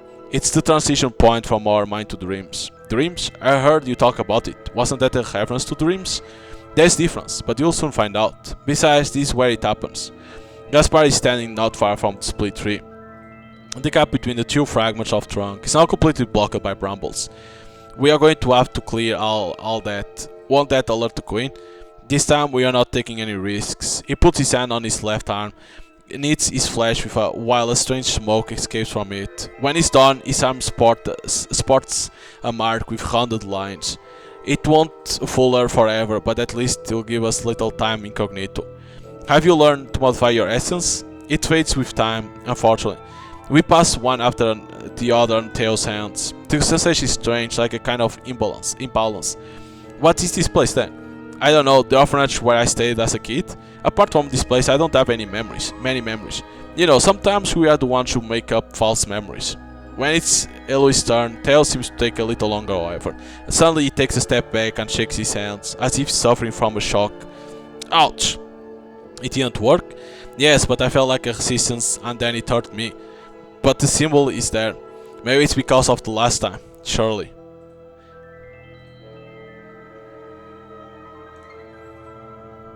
What kind of symbol is it? It's Ogam, a Celtic proto-writing. This Ogam is on, which acts as protection. I don't know why, but this writing influenced the dream, it seems. On. Enough talking, let's move forward. Morgan, do you know what we have to do? Get rid of the brambles. I close my eyes and concentrate. The brambles wither and eventually disappear. I feel a shiver run through me. It's strange, there is no shimmering surface, no multicolored whirlwind. Yet I am aware of being in front of a threshold. I feel it in my bones like an attraction, an inner wind. If I take a step forward, then I will be on the other side. Elsewhere, but where exactly? I feel this silent but powerful call. My whole being resonates in the face of this prospect. I take a step forward. I stand on a grassy buttress. The tall grass, blown by the wind, is almost golden. Above my head, gigantic telluric fragments undulate in the sky and collide. With each impact, lightning streaks across the obstructed sky of these dancing islands, as if buffeted by a raging sea. However, an autumnal glow illuminates everything, as if everything were imbued with light. Where are we? Welcome to Dreams, the true kingdom of dreams. Third act, bargain. Okay, so that's the true realm of dreams. Everything is more vibrant, more lively. It is as if my senses were saturated with colors, impressions, emotions. Welcome to dreams. This is the world of dreams, the one that connects us all. Everyone is connected to this place, even if it's hidden from us most of the time. We believe it is the collective consciousness of humanity, what has been dreamed or created by the imagination of man throughout the age. Long after our death, our imprinting will always be present there. It has been depicted in 1,000 different ways, but each time we refer to this place. It is the cradle of inspiration, where life what is born from our spirit. Think Wonderland or Oz, and even then you'll be far from it, and you'll have plenty of time to discover it. From now we are moving forward, time is running out. What are we doing here? That's where we are going. Theo points to a slender tower that stands in the distance, overlooking a steep mountain. Kaer Esper, we have something to pick up there. I suddenly feel a little tired. Wait. Theo turns to me with an annoying Didn't you hear me? Every second is precious. This first foray, it needs time to adapt. The feeling of dizziness doesn't leave me. It's even getting worse. It's feeling the rush, Theo. I feel like I'm drunk. I feel my breathing quicken, my heart beating wildly. All around me, the colors blend together, like some kind of crazy kaleidoscope. Eloise leans towards me. She looks worried. Morgan, try to concentrate. You can't get lost here, otherwise we could all get lost. Please, Morgan, stay with me. I look at Eloise, blinking to clear the blur from my eyes. Little by little, things are becoming clearer again. What was that? What you felt was raw inspiration. It permeates everything here. If you don't discipline your mind, it can stay stuck to the ceiling for a long time. I shake my head to chase away the last vestiges of my dizziness. Maybe we should avoid using a fall. We have no choice. Eloise holds out her hand to me. I grab it and our fingers intertwine. Take my hand, and above all, don't let go, okay? What's going on? Theo is going to cast a fall. It allows us to move fast in dreams. We are going to fall? It will be like a walk. But when we get there, you'll just feel your mind swirling a little. Hell, I need an anchor. You need to know that we are all here through you. You are the link to the walking world, the exit door. We really must not separate. I don't think I'm going to be a solo tourist. Theo needs you to set a course, a landmark, towards which we can move. And then? That you must always keep in mind. It's not that difficult. I know you will get there. Where are we going? It looks like there's a rift over there. Maybe that will allow us to descend faster? Yes, maybe. Theo, is that okay with you? That will do. Focus your mind on it. Very well, let's go. We set off. Eloise pulls me along, taking care not to let go of my hand. It's true that it looks like a walk. It's peaceful and exciting at the same time. I take the time to look at these strange landscapes. As we approach, Theo suddenly stops and drops to one knee. Almost immediately, I'm seized by a terrible dizziness, as if I were falling. A thousand images flash before my eyes at lightning speed. It is as if I were in free fall or sucked into a hair pocket. As if I had experienced this walk in fast motion, and time was catching up with the normal course. I stagger and shake my head, fighting against the nausea. What happened? Everything is fine, your mind just has to get used to it. Do you understand why they call it a fall now? Time here is not intransigent as in reality, it is more understanding. Hello means flexible, it's the same thing. Only a fraction of a second has passed, but we walk for more than an hour at least. In a tiny bubble of time of less than a second. We had emerged here, capable of playing with the flow of time, as if we had teleported, but while enjoying the scenery. When I come to my sense, I notice that we are at the edge of a crevasse. I contemplate the rift, which splits the ground like an ugly clash. A stormy wind bursts out of it, whistling as it rises from the depths. And it seems to carry words within it, almost inaudible litanies. I think it's the scar of Orna. I heard that this place exists. They say that it was a sword, a blow that shaped this fall. It must have been a big sword, that of a Fomorian named Tetra. But he wasn't that big, it seems. How do you know all this? there are many parallels between Celtic mythology and the world of dreams. What we have been able to guess is that the dreams are fairy tales linked. In fact, they are more or less the same thing. A long time ago, there must have been breach between our reality and this one. Have you ever heard of the legends of people going to the other side? The ones who could come out hundreds of years later without having aged? You mean they could be true? Some dreamers say they can live entire lives within the dreams before waking up. When they wake up, it is as if 100 years have passed. They were wiser, older inside. But on the outside, their appearance remains the same. Normally, since only one night has passed. But does that also mean we could be stuck here for entire lives? I suggest we continue the discussion later. We still have work to do and distance to cover. Morgan, a new target? What if we try to go direct to the tower? It's too far, I couldn't maintain a fall for that long. And if I were to relax my vigilance, we could end up staggered or deviating from the trajectory. No, it's better to aim for something closer, even if it means marking a stopover. So over there, it looks like an abandoned train station. Is it normal that we find lots of objects from reality everywhere? We are on the shores, the regions closest to reality. Many things drift from reality to the other world of dreams and end up here. Dreams is adorned with steel and concrete, because reality does too. Later, the discussions, and off to the station, whether Eloise likes it or not. We start going down again, many questions jostle in my head, but I remain silent, too busy staying focused on the objective. Eloise seems to notice it as she squeezes my hand tighter. I know it's a lot, but it will all make sense soon, don't worry. I just nod. I notice that Theo looks in our direction several times as if he's preoccupied. He doesn't say anything, however. After a while, we arrive at the station.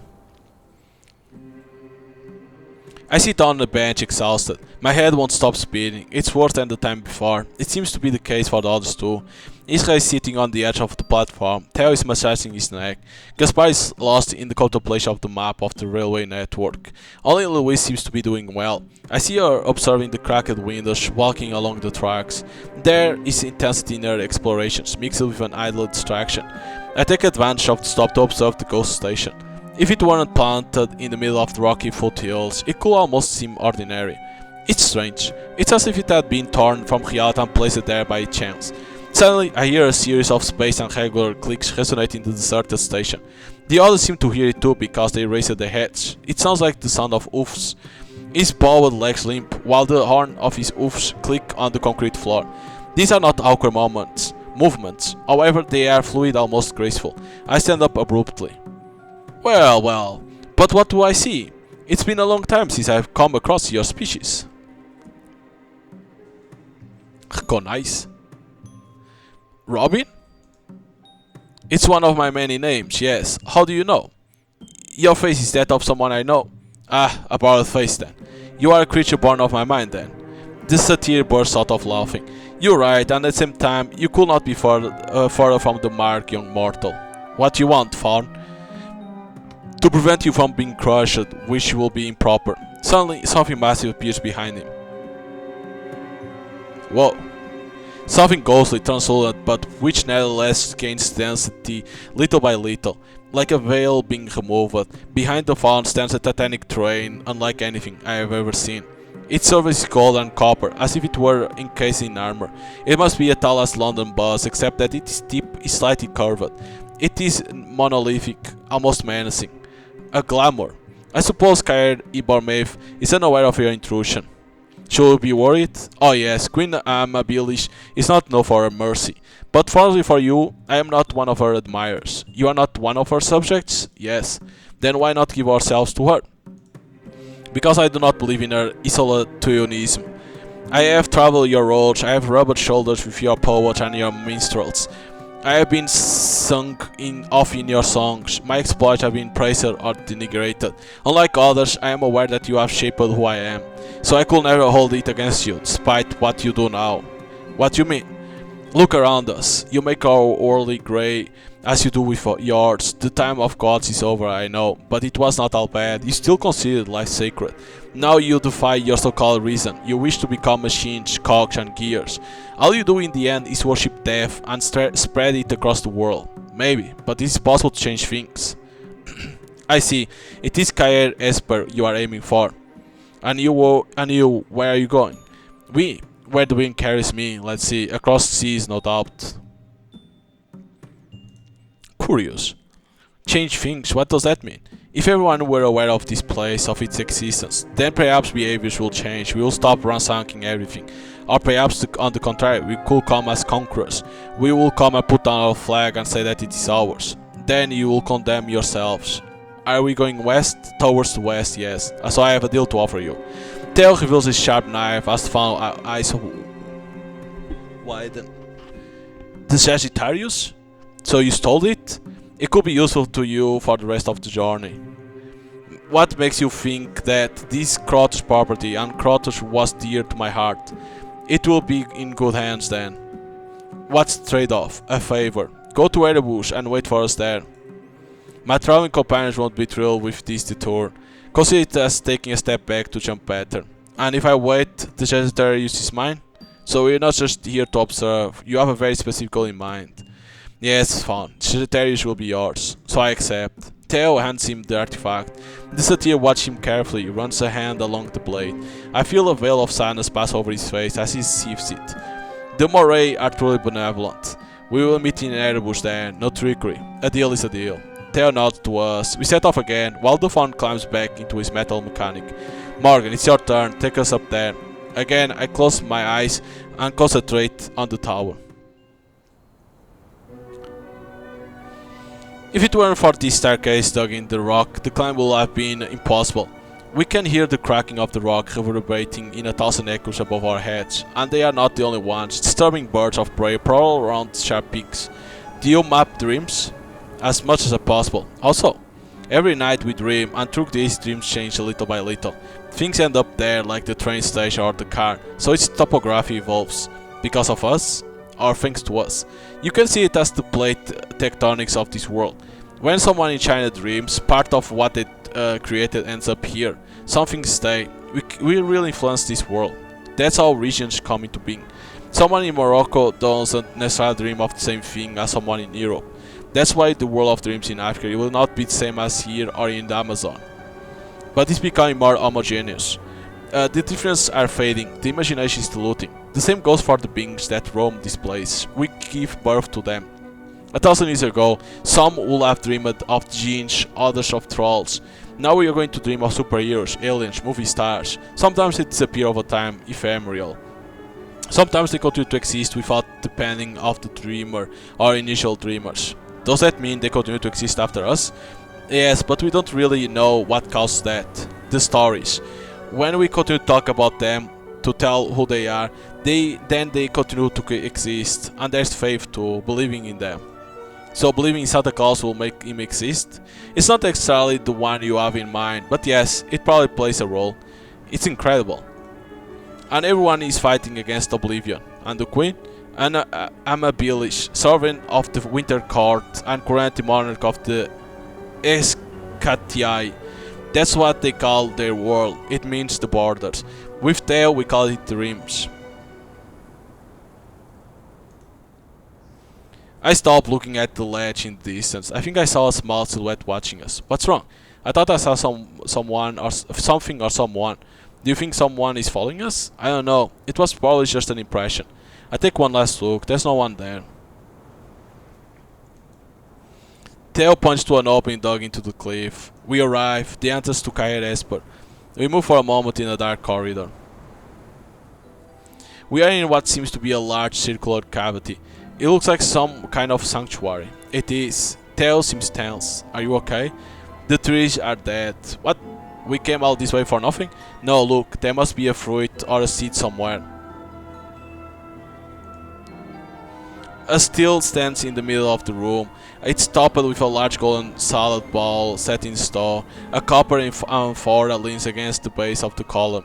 It contains oil, golden liquid, with no particular odor. What's that for? To prepare nectar or ambrosia, but it's no use if you can't find the fruit. It's the only food for the inhabitants of the dream. It is said that the nectar and ambrosia confer immortality. Near us a tree seems in better shape than others. I see small golden fruits like small puny apples the size of hazelnuts. I break off a small silvery twig on which there are a few fruits. I give it to Theo, who throws it all into the salad bowl. Then he grabs a pestle and starts to grind everything. Add a little oil to the mortar. I lift them forward and pour a little oil to the crucible. It continues to grind, crush, crush, until there is only a golden, pasty liquid left inside the bowl. I see Theo take a flask out of his pocket and dip into the liquid. Are you going to drink some? It's not for us. Are you going to bring it back to reality? No, I'm going to leave it here. This flask is an artifact too. She will remain in my possession next time we wake up here. Thank you, Morgan. Without you, none of this would have been possible. Whoa. Poor mortals, how dare you desecrate this temple? You have no right to be here. You violate the pact. You flout your oath. We are pain, mourning, and sorrow. We are doctors of Irish, and we will bring her punishment upon you. Flee! I see Theo and Gaspar rushing toward the exit. Ishra follows in their footsteps. And you, pursuer, our mistress has a very special punishment intended for you. The three winged creatures throw themselves at us in a deluge of feathers and shrill cries. One of them swoops down on Eloise. Felon, villain, she will delight in our soul. She won't have time to dodge it. I feel the claws digging into my flesh like daggers. The pain like a scream that pierces me. The taste of blood in my mouth. But Israel and Gaspard grab her and pull her back towards the exit. I see Eloise turning in my direction to try to help me. She seems panicked and terrified.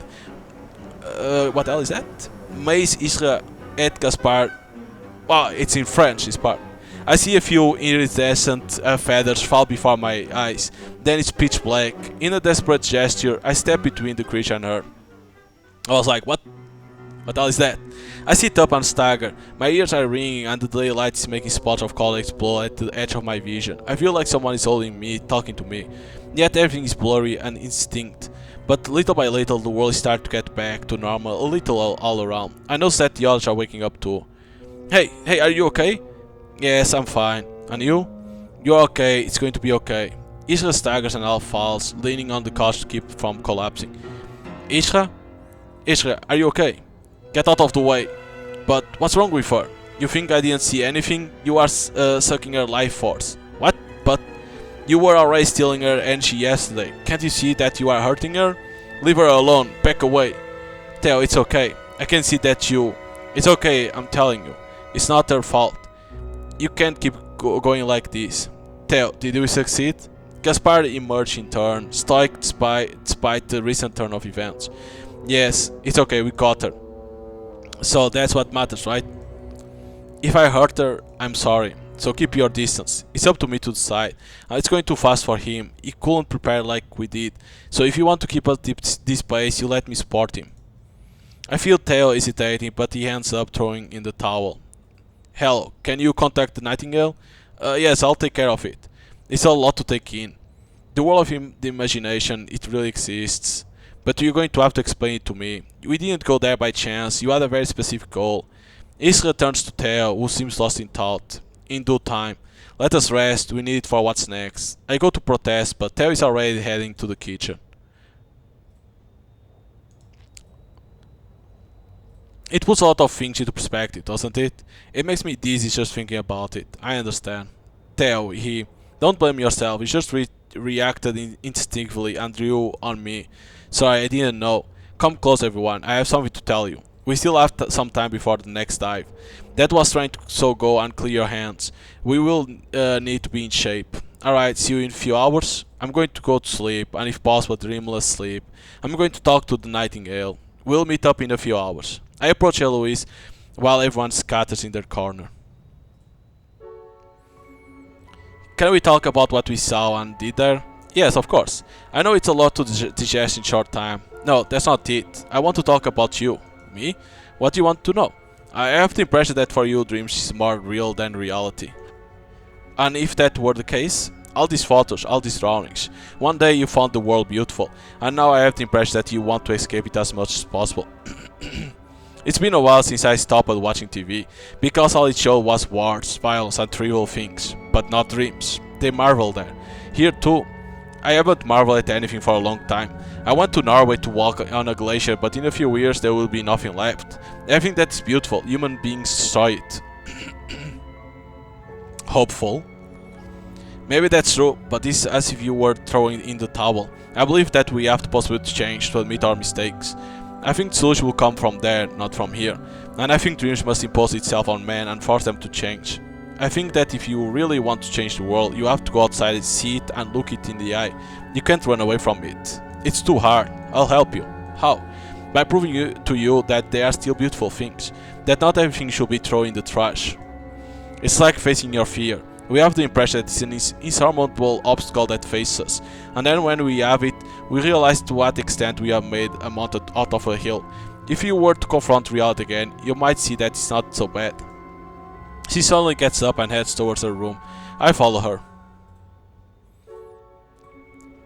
I enter Eloise's room. So many questions are racing through my head. Can I ask you a question? Of course. Queen. We can ask the Queen. If I understand correctly, the one who attacked me is the Queen Mab, who reigns over the dreams. Yes. And she's the one who I have to hide from. Yes, she despises mortal humans. She's the one who closed the doors of the dream to man. And we really want to fight her? We have allies too. Some believe that the Fae and mortals must coexist, that they are two sides of the same coin. The Nightingale is one of them. That's why I was thinking. It's not one of your creations. Do you want to meet him? Who? The Nightingale. Not that you have discovered dreams, you'd like to talk to you. About the situation there, how we can help him. Now? Before the others come back, yes. Why me? What not Emma, for example? Because you had a near-death experience. That exposed you to dreams without knowing it. You have been immersed in the dream for most of your life, living on the edge. You always exist between the two, neither real on one side nor real on the other. Unlike the others, you have the ability to change the very essence of dreams, not just your mind. You have been in a coma too? Yes. So let's go. Let's go talk to him. We are standing in Eloise's vestibule. That's my gate up there. Even the Queen can't close it completely. I can't use it myself to go to dreams anymore, but it allows certain things to pass through. Indeed, I see a small bird fluttering around the tree trunks and getting closer to us. It lands not far from us. We meet again, Morgan. Hello told me you want to talk to me. Yes. Did she explain why? She told me you needed help. Very well. She didn't tell me what to expect from me. I see. I am an Aeroi, a Fae. I was citizen of the Spring Court, a loyal subject to Queen Titania, before my exile, before becoming an outcast. When Maeve acceded to the throne, she decreed that all court between Fae and mortals was forbidden. Her reality is yours, dreams are ours, in short. This decision is a mistake. Certainly you have put your reason on a pedestal, deny magic and thus caused the advent of the Winter Court. But we are connected, you and us. What affects you affects us, and vice versa. You shape our world, and we spy yours. Soon we will dream only of great towers and asphalt if nothing is done. It is evil that strikes us, and your dull dreams are an evil that eats away at us. We call it the Liaf. The little by little we are fading. Our essence are turning grey, tarnishing. I don't see what we can do. Break the cycle. And it starts by overthrowing the Queen. How? You are a demiurge. You have the ability to command the dream, to shape it to your will. It is something that even the Queen is incapable of doing. If demiurges find their way into dreams, then nothing will be able to stop them. We can change things, make Mab see reason, or if she persists, dismiss her. I understand.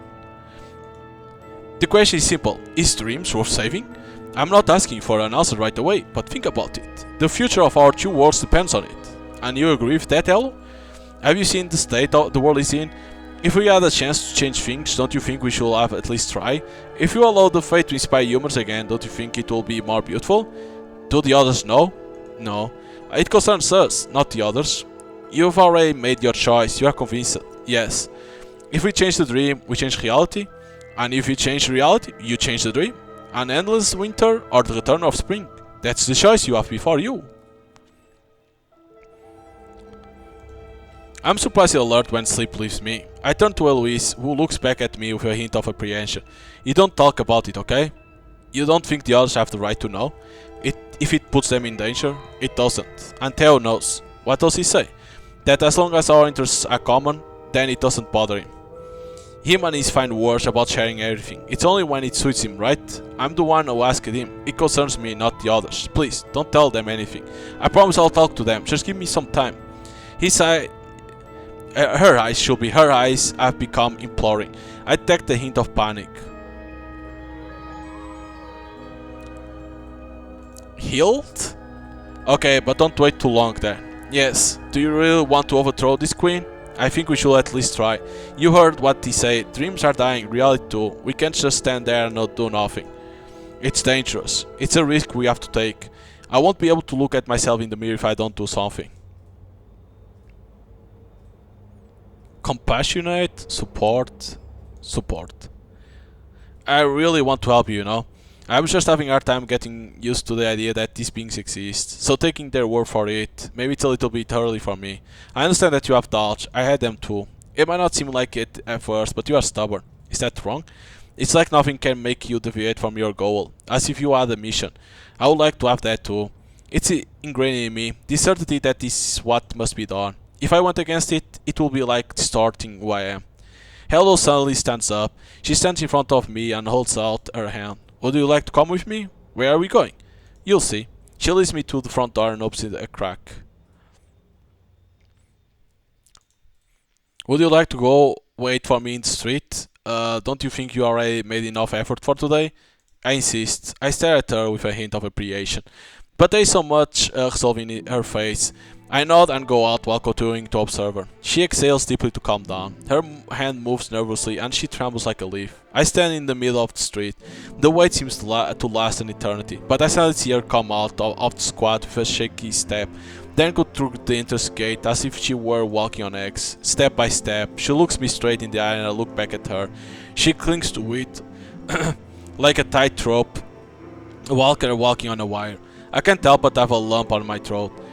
I hold my breath and encourage her with my eyes, smile at her. There are only a few steps separating us, a few centimeters, the most natural thing in the world. She nestles in my arms. I surround her, hug her tightly. I can feel her heart beating violently against my chest. I can feel her whole being shuddering with terror. But she stands there, not fleeing. She returns my embrace, clinging to me as if it were a matter of life and death, as if I were mooring in the storm. You didn't have to prove anything to me, you know. I believe I had. Her head is resting on my shoulder. Little by little, her tumbling fades. Fearfully, she allows herself to look up. She does everything she can to avoid looking around her, concentrating entirely on my face. Her breath is short and hot. Instinctively, I lean slightly towards her to kiss her. Oh my god, we throw or kiss? We kiss. Her lips part to accept my kiss. I close my eyes, letting myself be invaded by the scent of her hair, by the softness of her skin.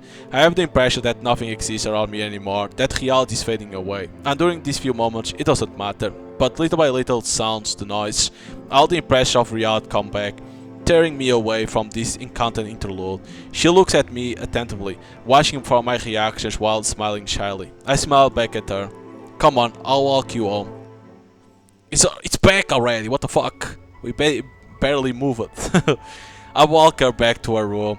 She's shivering and a few tears are running down her cheeks, but she's smiling, seems moved. Are you okay? Yeah, I think it's just the pressure going down. Do you want a drink? Do you need something? She shakes her head. I notice her hands are still shaking. It doesn't seem like it's going to stop. A smell of chlorine fills the room. Suddenly I see her eyes turn blue.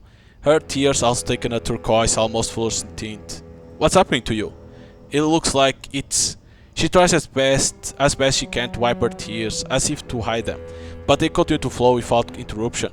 Excuse me, Morgan, I didn't want you to see that. Is it the on-edge? Is it you? Are you the source? I'm acting as a ferryman, yes. That's the only way we can get him to transit into reality. She suddenly grimaces, as if in pain. I approach her to support her as I see her collapse. I can't control it anymore. What should I do? I'm going to close my eyes, I think. While I sleep, can you take these vials? They need to be filled. Theo won't want them. He won't want me to waste them. It will be fine. It's better if I go to the other side. I think it was a little too hard for me. Lie down. I'll take care of it. Rest. Thank you. She sits on the bed. Her eyes lids open and close on her completely blue eyes. I place a first vial on her cheek, and the liquid slides inside. The minutes pass and the vials follow one another. The age continues to flow again and again. My heart is pulsing in my chest the whole time. After an eternity, the tears finally dry up. I put the vials on the bedside table. There are a good dozen of them. I straighten up and run a hand on my face. What should I do now? I look at Eloise. She's drowsy and her features seem more relaxed. Her chest rises and falls with a regular rhythm. I retrieve a vial of an age. I have to make sure she's okay. I uncork it. So we go back to the thing. I open my eyes to the languorous sound of the surf. Eloise stands a little far in front of me, her eyes turned towards the horizon. She turns and looks at me with a shameful air. I'm sorry. Why didn't you tell me? Because it would have been difficult to conceive. I am a conduit. My eyes contemplate reality as much as dreams. It is through you that they supply themselves. They are not all aware. You say yourselves united, but in the end you are only hiding things from each other. There is a reason for that. Yeah, I want you to realize it for yourself. What? In response, she approached me and placed her hand on my chest. Without warning me, she takes a step towards me. But instead of hitting me, I feel her pass through me. I have a jolt of surprise. Where are we? In my dream, in my vestibule. How did you get here? You are the one who took me here. What are you getting at? Do you know what the dream is? A state of paradoxical sleep? In dreams we may experience strange things. They seem logical to us. Even when we wake up, we realize how absurd it was. The dream is structured around a narrative. It can be chaotic, incredible, but when we are at it, it makes sense. We believe in it. For the mind, it's real. The dream never seems absurd to us as long as we are in it. Something is drumming in my head. It's like something is screaming inside, like a clamor. If the dream is going to try to conceive you out of its reality, your conscience is going to try to question it. It's on this razor's edge that lucidity lies. Hell, stop, my head hurts, I feel like... Are you ready? I turn around and see Theo, Ishra and Gaspar approaching. A new earthquake breaks out and he staggers, narrowly missing falling. What was that? Ishra looked at me worriedly. It's not true. This can't be true, is it? Come to your sense, Morgan, we need you. I look at him and nod. He's right, I need to get back on my feet, or should I let go? My mind is foggy, thousands of thoughts are crashing inside my head. It's like I'm on autopilot, I don't know what to say. It's the din in my mind. I head towards the gate. I want to run away, as far away as possible. The transition is sudden. A thick mist unfolds in heavy curtains around me. But that's not what concerns me. I feel the blood pounding under my temples. I try to calm down, but I can't. What's going on? Am I losing my mind? Or... You need to choose? Morgan?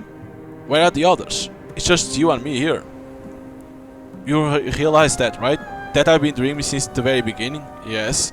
So that's it, you're officially a lucid dreamer. So all this is hot air, a big delusion in my head. Is that what you want to believe? Somewhere it leaves me. In the end I just have to wait and I'll wake up and all this will disappear. It will have just been a nasty nightmare and I'll move on. I don't even know why I'm trying to explain myself. You are just a fabrication of my mind, right? What if you took the time to explore while you wait? Maybe you could find things that could help you. None of that here is real, so what's the point? There are so many things you can discover. I look at her for a while, trying to remember who she is to me in real life. I suddenly feel the anxiety rising. Nothing. I try to remember, but nothing emerges. No image, no reminiscence. It's like a blank page, a gaping hole opening onto nothingness. Why can't I remember? I know I'm dreaming, but... Okay, that's enough. I think I'm going to wake up now. You can't. No, I just have to want it. I just have to... It's like an ice cold shower. I feel like I'm paralyzed while my heart starts pounding. Wake up. No matter how much I wait, nothing happens. You are stuck here. No, it's just a dream. I'm bound to wake up. We can't stay stuck like this. I'm bound to wake up eventually. I feel my blood running cold. What if I'm wrong? Your mind has become a prison. Your consciousness is trapped there. No, it can't be. You are wrong. There has to be a way. You are in a maze. There is a way out, but you have to find the key. It's hidden somewhere inside you. There are things you have to solve or accomplish in order to get out. What do I have to do? All I know is that you have to solve this puzzle, and that something is lurking. The child in me, is the one who's stopping me from waking up, surely. But what does he want? I don't know. He wants something from you, that's all I know.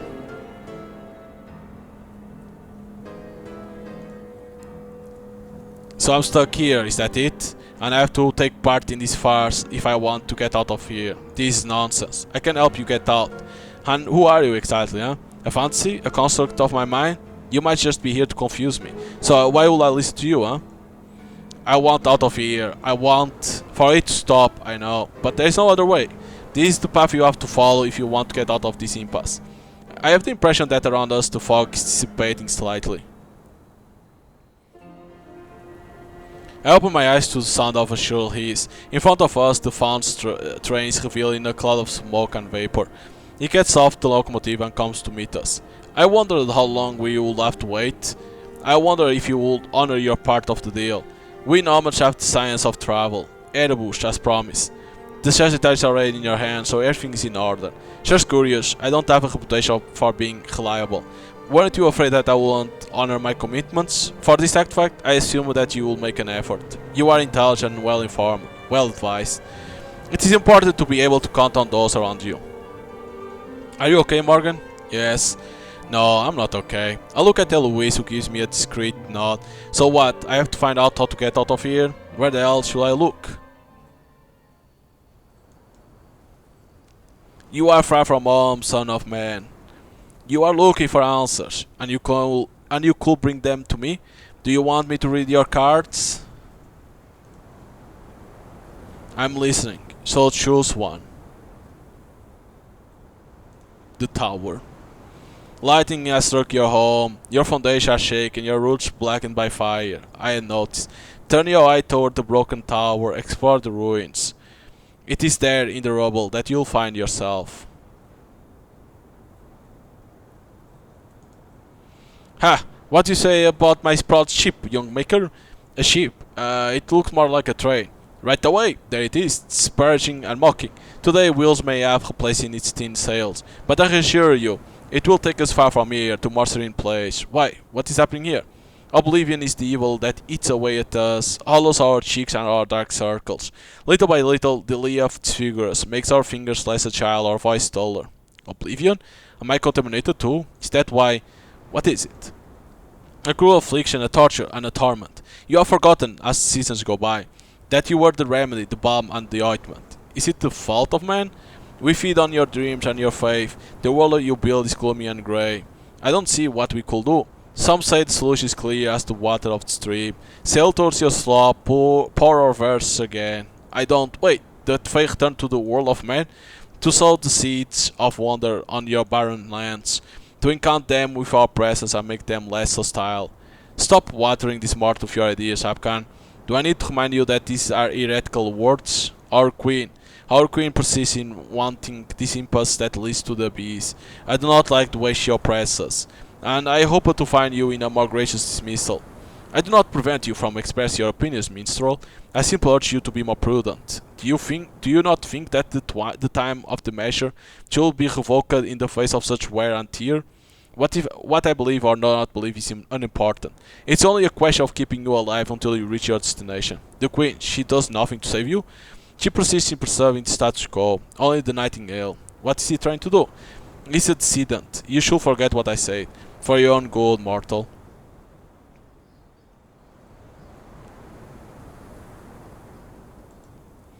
What happened to him? The life. Some of us are overcome by the great corruption. Our blood becomes roots of steel. They pierce our flesh and seek to take root. Eventually we are overcome by a kind of torpor, until we no longer want to move. Is it that? We cannot die, but it's just as well. This Fae has forgotten that he could exist, and with no one to remind him who he was, he's condemned to eternal damnation, and nothing can be done. Do you know his story? Can you tell who he was? No. Then for him it's too late. You makers could keep us alive. It is our fault then? The blame is shared. We could remind you, reveal our existence again, but the Queen forbids it, and to do so will be to violate her edict. And what if other humans come here? She will not tolerate it either. You have your world, and we have ours, even if it means watching them perish side by side. Okay, let's get this over with. We still have a long road ahead of us, and so do we. It is time to say goodbye to the old world. You will never come back? Who knows, young mortal? Who knows? We make our way through this nightmare forest, careful to avoid the thorns. With each breath we inhale a nauseating vapor, a mixture of sulfur and decay. Yet another symbol. It's Ruiz, the symbol of elderberry. And what does it mean? Transformation, the end of a cycle and beginning of a new one. It's a powerful amalgam for the Fae. Mark, I know it's hard to accept. Even now a part of you wants to push away the clarity you've gained. But you have to fight against it, you have to keep your eyes open. I want to get out of here, I know. That's why I'm here. The little voice in my head. I want to wake up, you hear? I want to wake up. And I'm here to help you.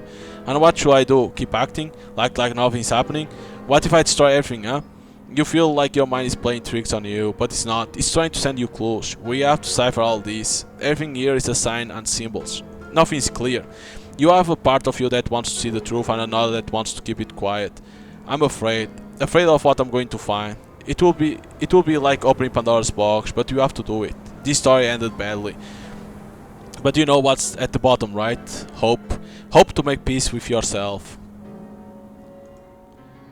I spoke with Gaspar, he told me what we came here to do. What did he tell you? That we came to find a Yapon to fight the Queen. It's a Yapon, yes, the most powerful one we can have. What is it? Another artifact? It's more complicated than that. We are makers. As dreamers we have the ability to change the fabric of dreams, but not in dreams. The rules there are too powerful. Unless one of us crosses the border to actually exist there, then you'll become a demiurge capable of revealing the Queen. Do you plan to become an hero, an overthrower? She can keep her throne, that's not what interests me, and it's not about me. Who then? My brother, Oscar. Your brother?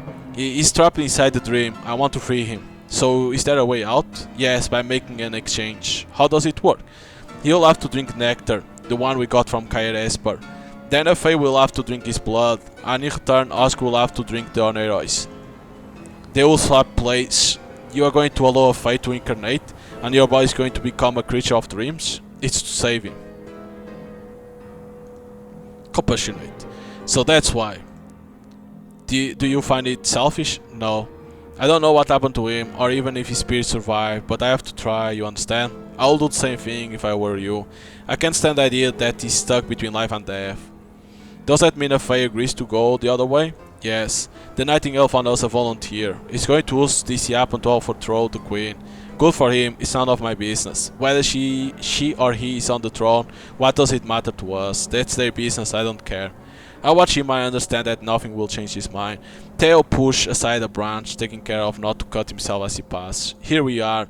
Once we have passed through the door, we'll be in the vestibule, Oscar's mind, and so in his mind. Okay. You are from far from home, son of man. I have a feeling of a deja vu. She is not the one you should address, mortal. I am Arachne, daughter of Idmon. I am the one who will carry out the exchange. Theo approached, a hand outstretched, but seems to hesitate. Arachne, what must I do to wake up? You wish to know the way out? Then follow the thread that I weave, and you'll find your way within the labyrinth. If you wish to come out of your torpor, mortal, then you must wake and an offering in turn. An offering? A life for a life, such is the law. The latter goes up his arm to position itself on his shoulder. I trust you, Arachne, and so do I, mortal. Theo heads towards the mausoleum. After pausing for a few moments on the threshold, it appears into the darkness of the monument. I freeze when I see Oscar's silhouette. It's a horrible vision, and I tell myself over and over again that it's just a dream, like a sort of mantra to keep from giving in to terror. The smell of chlorine, it's been a while since I've smelled it. Theo seems petrified too. My god, she didn't hold back. Can we still do something for him? We are sticking to the plan. Theo finally decides to move towards the body crowded by the brambles. He takes the flask of nectar out of his pocket. After a brief hesitation, he opens it and pours the golden liquid into Oscar's half-open mouth. The spider runs down his arm and lodges in his palm. Harvest my poison. Morgan, will you help me? I need to collect some of Oscar's blood. It was a thorn and pierced his skin, just a scratch. I nod and walk towards him when the others can't see or hear me. You know what to do, don't you? You want to drink the blood to incarnate yourself. And feel the hair on my skin, the water flowing down my throat. I want to feel my fingers brush the sand, the fabric, the green grass. Theo pours the drop of poison that Arachne has placed in her hand onto Oscar's mouth. I break a thorn of sharp branch and bring it close to Oscar's skin. Meanwhile I see the spy moving on his body, leaving behind a blood-red thread. Arachne moves quickly and shapes her web around Oscar's body. I breathe out a big breath. The thorn pierces his flesh, and a drop of blood swells on its surface before peeling. I collect it in my palm, then another. After a few minutes, the blood forms a small puddle in my palm of my hand. Who should I give it to? Myself, Kid, or Arachne? Myself. Arachne. I bring my hand closer to Arachne. She climbs on it and I have to fight not to pull away instinctively. Despite approach the reddish puddle and plunge its legs into it. She seems to be feasting on it. Then I feel a violent pain pierce my hand. Ah! What's happening? She bit me. I feel a slight tingling as if venom were spreading inside me. Then a more obvious pain as if needles were being stuck in my hand. Is it poison? It's her blood mixing with yours. Oscar blood, so that's what she injected me with along with her venom. I feel it rising through my veins along my arm. Don't you understand? You and him are two sides of the same coin. What feeds you, feeds him. Thank you, Morgan Escara. I see Arachne head towards the child and climbing up his leg, his torso, his arm. She stops at his temple and stands there frozen. I am the Weaver. Here I am a goddess. You didn't really think I was going to lower myself like that? Well, but this pretty nightmare. On the other hand, for years you let him rot in a corner of your mind. You abandoned him, left him for dead in the prison you had created for him. It is time for him to take back the place that is rightfully his. I see him rushing towards Eloise. Now he is fully awake. He is going to hunt you down in your world and punish you for what you have done. Eloise tries to protect herself as best as she can. I rush towards her in turn, but I'm too far away to do anything. Eloise! A blue flash suddenly lights up the inside of the mausoleum. The nightingale flutters in front of her, while a gash sprouts on the child's cheek. We will crush you, bird, as well as your pathetic rebellion. Leave while you can. It's too late, Nightingale. I'm incarnate. They are no longer safe anywhere, and you know it. Back, Nightmare. Go find your queen. My mind reels. I feel like I'm being sucked in, like I'm being pulled backwards. The darkness embraces me. The smell of chlorine. Fourth act, depression.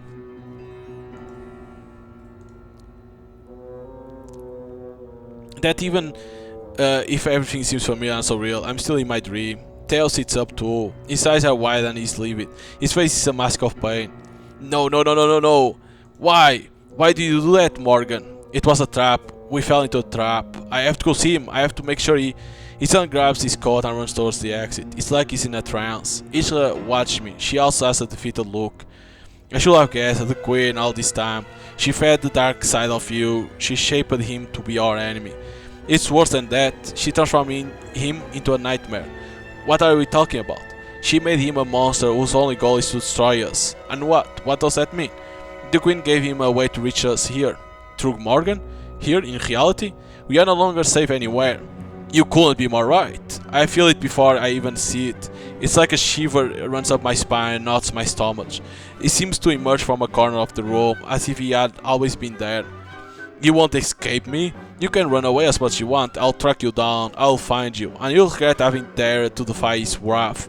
No, no, you are nothing but parasites, leech. One by one, I'll flush you out. Wherever you hide, I'll already be there waiting for you. He suddenly dashed forward. His movements seemed disordered, cacophonous, but he's fast, incredibly fast. He heads straight for Eloise. I try to get in the way, but each charge sends me flying into the scenery. My head hits the frame of an armchair and I collapse, groggy and bruised. I feel like a red flash has flashed before my eyes. When my eyes finally adjust, I see Isra struggling to try to intervene. But Gaspar holds her back and pulls her towards the exit to try to protect her. The creature has grabbed Eloise, its clawed hands gripping her frail neck. Hello's eyes are wide. A kind of blue smoke is coming out of his eye sockets from his half-open mouth, and the nightmare is sucking him in, as if it were devouring her soul. I stand up with difficulty. Let go of her. My voice seems so frail. I take a step forward, stagger before pulling myself together and moving forward again. I say, let go of her. I scream, enough to attract the monster's attention. The nightmare turns toward me and a hoarse growl comes out of his mouth. But I don't let it get me down, because I know I'm in my dream. I am a dreamer, a maker, a demiurge. I feel like an explosion bursting out of me. It's deafening, made of clamor and pure will.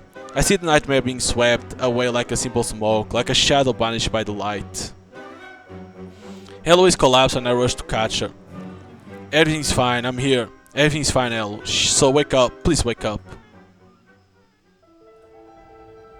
Her eyes finally open. She blinks several times as if it was just her vision. Then she ends up smiling at me.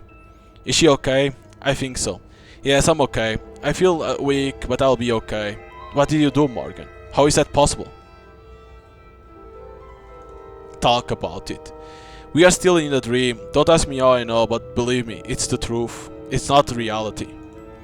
A kind of paradoxical state, a rigged reality. How do we get out of here then? Morgan, I need help. What's wrong? We are not the only ones. We have to warn Nav, Em and the others that something is going to attack them. What do you mean the others? We are not the only Dreamwalkers in Paris. And they have no idea of the danger that awaits them. Wait, can you repeat that? There are other dreamers like us. With our neighbors? Yes, it's much more widespread than you think. We know there are others, but here, and you knew that? We'll ask ourselves these questions later. Some know about the existence of dreams, others just want to have fun, but the nightmare won't discriminate. So you're right, we have to warn them. Do you know where I can find them? If I took on edge, I could maybe call them, but I'm too weak. But no, Nav will know. What's Nav doing in this? So the two of you were giving on edge to strange behind our backs. The more people take, the more dreamers will find the answers to songs. I know you agree too. Nav wasn't asking for money. We were just looking for people who seemed suitable. That's all we know, Emma and Morgan. These revelations change a lot of things, but I will advise putting them aside for now. We have other much more urgent things to deal with. It's clear, we don't have time to lose. I'm going to find Nav. We are going to go together. But are you going to make it? You can barely walk more than a few meters in the street. Nav and I have a special connection. One day we understood that the fact of linking us through the dreams, it opened up other possibilities. Sometimes even when we were awake, you let me see through his eyes, see through the world outside with the filter of his mind. Are you serious? Like that, even if I was stuck here, I could still be a little free. So you were there. Out at the speakeasy, were you looking at us through his eyes? Yes, I was there, and I knew you were the one we were waiting for. So, would you be able to contact him right now? Yes, I could force myself into his mind and warn him, but I don't know if I could hold out for long. So just ask him where we can find him. We will update him live. You can contact the other dreamers afterwards and explain everything to them. I'll do what I can. Okay, tell me where I have to go. Heloise closed her eyes. We wait in silence. Gaspar paced back and forth while Isra glanced in my direction once or twice. I can see 1,000 questions racing through her head, but she refrains from asking them. After what seems like eternity, Helo opens her eyes. The speakeasy. Is that where they are? Yes. Very well. And what about us? We can come with you. No, the three of you can watch over each other. As for me, I'm doing it quickly. If it turns out, we'll be enough to face the nightmare if it shows up there. Think about defending yourselves first. I turn on my heels and head for the exit, but I pause for a moment on the threshold to turn to Elu. I think I know why I'm here, Elu. I know what I have to do. Protect you from it. I open the door. And it closed behind me once I'm through. I'm in the speakeasy, but it's almost empty now. It works. In the dream, I can go back and forth between places by wishing. However, I chase away the slight dizziness that assails me following this sudden transition to face Nav and two other people that I think I recognize. How did you manage to get here so quickly? I was nearby. Hello told me where you were going to be. Where's Emma? At call, she comes as soon as she can. I curse inwardly, but maybe it's for the best. If she's surrounded by other people, maybe Nightmare won't dare to attack her. So what's this crazy story? Hello seemed completely freaked out. Are they the other dreamers? Yes, the ones I was able to contact quickly, and who know the most, Dorian and Clotilde. I met them at the party. You have good memory, I always forget faces. They come and go.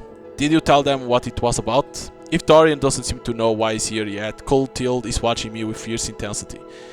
You evaded the question. What question? You were telling a story, weren't you? You weren't around. You took a back road. Dorian turns to Clotilde with a surprised look. He looks at her as she had said something unspeakable awful. How could he have done without, because he's lucid, am I wrong? That's unfortunate, so he knows? Okay, let's do it again. Way off what? I don't understand. They know? They know that they are in my dream? That makes no sense unless... Now, get away from them! Huh? Even if he doesn't seem to understand anything, he takes a few steps to the side. He looks at me, then at them, completely taken aback. I feel my heart beating 100 miles an hour. For me, it's like a revelation. I perceive them clearly, as if a veil had been lifted before my eyes. You are not human, you are Oniroy. Indeed, his eyes are open now. You should not be here, but we are. It's not natural, it's not supposed to be. Who are you to say what's natural or not? We were here before you were born.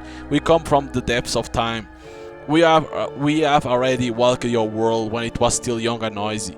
Your queen wouldn't allow it. To hell with her. I won't let myself waste away without doing anything. It's the Nightingale, is it? He's making exchange, not just with us, but with other dreamers. Is it now that you realize it? Yes, we are changelings. We are replacing you to take back the place that is rightful ours, in the reality that was once also ours. The one we should never have abandoned. It's false, you are in my dream, because we were called there, but we come from the reality that is denied to you. All changelings are an interconnected network, and we have access to your minds. We came into your dream because we were invited. So this is what you're doing. Are you planning to steal our bodies? You are trying to replace us, colonize us? Their smiles become more menacing. They approach me like predators circling their prey. I realize what the queen is doing. She's not necessarily there for us dreamers. She's there because fae like them have incarnated. But she won't let you. A nightmare is here to settle the score with you. They suddenly freeze and I see terror blossoms on their face. A terror that calls for rage. You are lying. She won't dare. She won't dare let go of a Melage Honoroi. Yes, and he's not far away. He may already be watching you. Liar, you are just trying to scare us. Stop. The two changelings suddenly freeze. Even thought it was Nav who spoke. His diction and tone seem to have changed. It's probably Eloise who is possessing him. Eloise, is he telling the truth? Yes, we are all in danger. I saw it with my own eyes. So what do you propose? Fatalist. The hell is a fatalist? Your little game is over. Go back to where you come from. It's too late. You tried to overthrow her, but she won. And that goes for her too? I look at her for a few moments without understanding, but little by little the anxiety rises. I feel a cold sweat break out as I turn to Nathaniel. Hello, what does she mean by that? You didn't guess? You really thought Eloise was her real name? I stared at Nathaniel's face, trying to detect a reaction. Something, anything to disprove what she was prophesying. No, tell me it's not true. They are wrong, right? You are not a fae? No, from the moment we incarnate, we become something else. Changelings, neither human nor fae. Outcast, rejected by both sides, stateless. My old name was Eloise. I have all her memories. Everything she experienced is engraved in me. It became part of me. But I'm also Heiamo, a human who crossed over to dreams, to become a Nyx, an Undine. So you were human? That was centuries ago, eons ago. A human who became a dream that became a human again. But it's because I have seen from both sides of the veil that I know. I know what's happening. The layer is growing as your world is crumbling. It is all connected. That's why I'm here. That's why it's necessary. This sacrifice, you realize that you are stealing lives? Like mine was stolen once, but I don't regret it. I can't believe it. What you're doing is... shit. Unfair? You are low humans being by promising them to the moon and stars, the ultimate trip, and it's to better steal their bodies to possess them. And they don't stand a chance when they realize it. It's too late. You see it through the eyes of someone who has never experienced it. But this exchange have been made thousands of times through the age. A human being came to live in dreams, a fae in reality. This exchange allows us to know each other, to learn from each other. Since the gates were closed, this is what we have been facing. You make us strangers, monsters who are there to steal from you. This border that has been drawn between our two peoples only leads us to mutual incomprehension, and the Nightingale can help us. You will know how. Don't listen to him, Morgan Escara. Soon everything will be back to normal. The nightmare slowly emerged from the shadows. Dorian and Coltil take a step back, visibly terrified. My heart pounds against my chest as I see him approaching like this. What should I do? They are intruders, they are parasites, but I am the burning ember with which you will be able to dislodge them, extract them, remove them from your flesh. You just have to let me do it. Morgan, please. I see Clotilde and Dorian look around them, feverishly looking for a way out. Nathaniel looks at me with an imploring look. The nightmare advances. I see its clawed hands, its flesh as if shaped from darkness. It charge.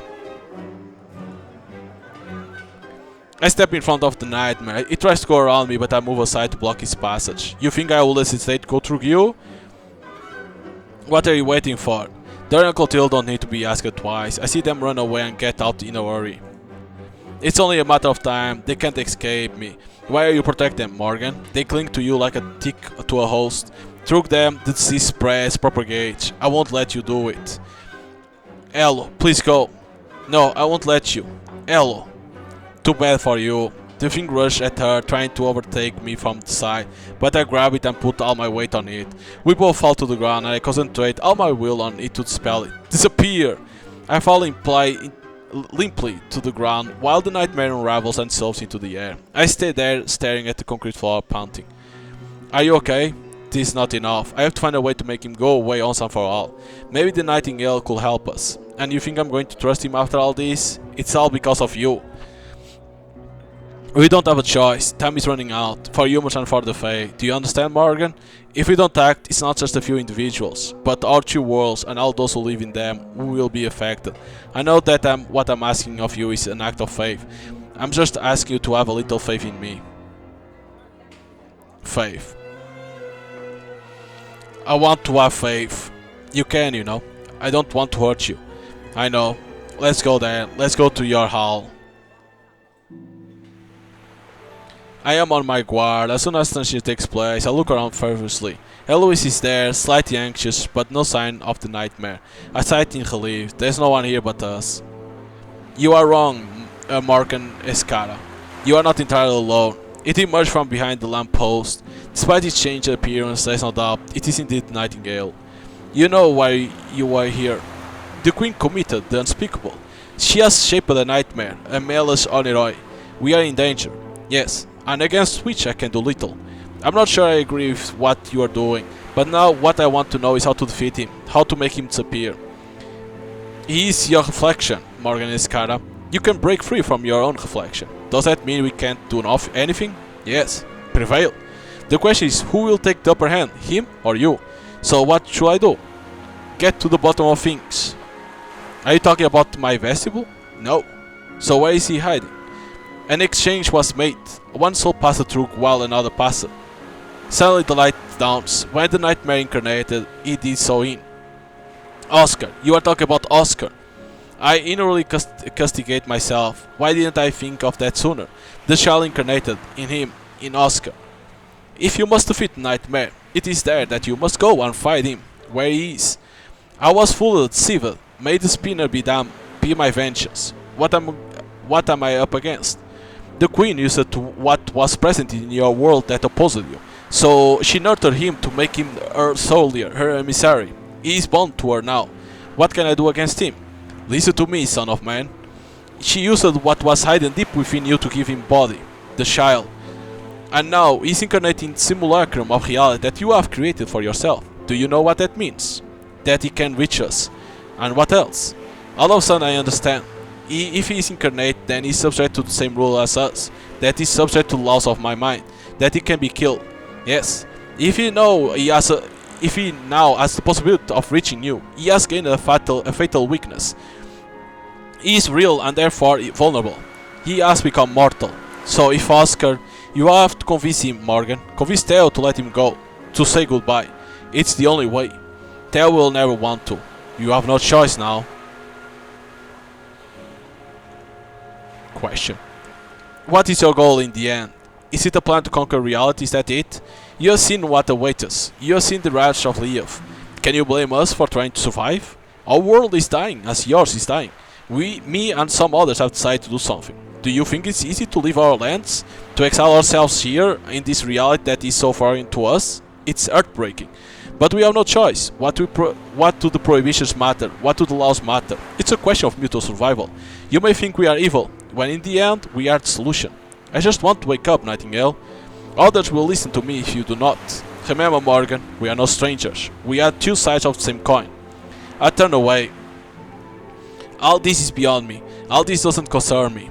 Eloise follows me silently. I have to find Theo. That's all that matters. As I open my eyes, I hear someone screaming. I hear the panic, the panic. I don't know why I'm back at the squad. Ishra is shaking Gaspar by the shoulders. He's lying down, convulsing, and his eyes wide open. Eyes that are completely black. Gaspar! Gaspar, wake up! What happened? The nightmare was there. He tried to attack me. Gaspar got him the way, and now he... We have to do something. We have to help him. We don't have time for this. We have to find Oscar. He's the one at the center of all this. But we can't leave Gaspar like this. Take care of him. I'll take care of Oscar. Can you call Theo? I already tried. He doesn't answer. Do you know where Oscar is? In a clinic. I don't remember the name. I know it was in Paris. I never dared to go there. It hurt too much. Okay, so how can we find out? His father. His office isn't far away. You'll know. Do you have the others? She scribbles the others quickly on a piece of paper. I turn to Eloise. Watch over them. I'm not sure I agree with you. I don't know if I ever will.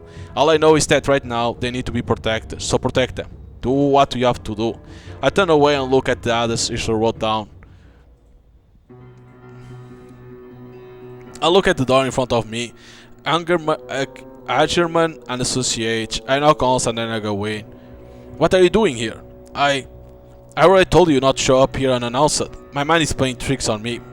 That's what Elle was saying. I tried to focus on it so as not to panic. Okay, what's wrong? I have an appointment in 5 minutes. I'm looking for Theo. Have you tried his cell phone? He knows me. How can he know me? He doesn't answer. I think he went to see Oscar. A veil of sadness passes over his face. He suddenly turns away. There's no chance anymore. He has to realize it. It's his brother. I know, but it's time now. I don't remember the hospital address. He digs into his pockets and pulls out a notebook. He pulls out a card and hands it to me. It's hard for everyone, you know. I watch him massage his eyes and clench his jaw. He finally takes a deep breath and turns to me again. Do you have everything? I have my appointment coming up.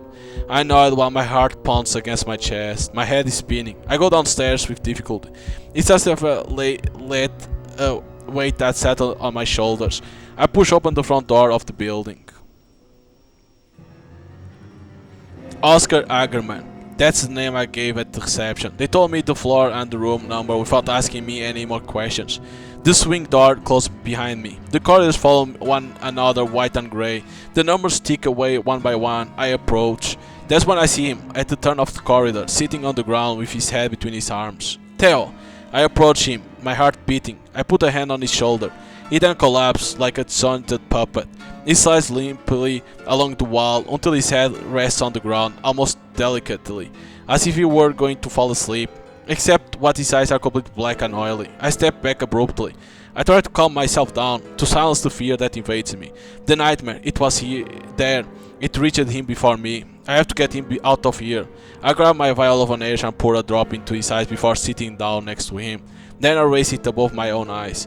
When the drop hits my pupil and the world turns blue, I feel it, powerful and overwhelming. The smell of chlorine.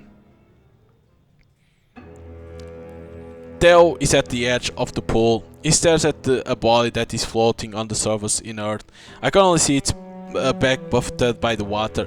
Its face is turned downwards, as if it were contemplating the depths. I chase away the dizziness that is taking hold of me as best as I can. That's where I found him. We had just an argument. I told him the truth. I never would have believed that. He had been drinking, and not only that, I imagine. It disgusts me to see him like that, so I left. But at one point I felt bad about it. That's why I came back, and I found him there, floating. It's my fault. My head hurts. I feel like someone or something is pounding him hard. It's not your fault. Yes, it is. I told him he was just destroying everything he touched. I was so angry with him. The group, donators. Is this to make up for it? Nothing can erase what I told him. But if he found some semblance of peace there, I could face myself again. You are not alone. Your friends need you. It's no longer Oscar. A nightmare has taken his place and is attacking us. It attacked Gaspar, Ishra and El, our target too, and you can save them. By sacrificing my brother? Is that what you are saying? Compassionate? I know I'm asking the impossible for you, but we must move on and think of the living. It's no coincidence that nightmare target you first. You are the only one who can help them. I can't. Tell, there is something we have to do. I can't. You did everything you could. You walked all over dreams to fight the queen. You went as far as you could. He knows all that, but I failed. You tried. Despite everything you said, you must have realized that you loved him. You moved heaven and earth to give him respite, to give him a second chance at life. Please tell. For Gaspard, for El, for Isra, it's our responsibility, and I'm sure Oscar has seen everything you've tried to accomplish. I'm sure he's already forgiven you. How can you be so sure? Because that's what I will do. I hold out my hand to him, as if you were reluctant, he holds out to his. We both open our eyes. He gets up and heads towards the bedroom door. I follow him. It wasn't easy between us. I think I resented him. He had all the attention of my parents and I was the ugly duckling. I was a kid. I felt like my parents were being stolen from me. He turns the doorknob and enters the bedroom. I hear the ding of machines, the hum of the respirators. I suddenly feel a sense of anxiety grip me. My heart races. It beats wildly, as if it were ready to burst out of my chest. I recognize her. As soon as I approach, I begin to distinguish her familiar features, even hidden behind the respirator. Her chest rises and falls in a regular rhythm, punctuated by the hiss of the respirator. Lavio, Eloise, that's written on a notepad next to her bed. Hello, what's she doing here? She was brought here some time ago, until it happens to us. We never realize how many lives are shattered. What's happening? She's just hanging there between life and death. I'm cold, it's like an icy breath is creeping into me. It's you. You are the one lying there. I don't understand. I think I do, even if you don't want to admit it. It's time for you to open your eyes. I approach the hospital bed, trembling. I catch myself looking away, not wanting to look at him. I force myself, however. It's a nightmare, it's a mistake, a joke, a hallucination. Your mind has become a prison. Your consciousness is locked in it. The blows redouble in force against my temples. It's me. It's me lying there. It's hard to see him like this. If I had listened to him, he wouldn't be lying there. His voice breaks with emotion. I want to scream, but my own voice chokes in my throat. It's not possible. It's just an illusion. It's him. It's a nightmare trying to reach me. The smell of chlorine. The world turning blue. I can taste bile in the back of my mouth. The air being forced out of my lungs so it doesn't want to go back in. I feel like I'm suffocating. I'm sorry, Oscar. I'm so sorry for everything. I look at Theo. The sizzling of the valves and pumps is deafening. The shrill beeps of the machines are unbearable. Theo leans towards Oscar and rests his head against his forehead. Goodbye, big brother. Goodbye, big brother. I love you. Theo, wait! With a sharp jerk, he removes Oscar's respirator.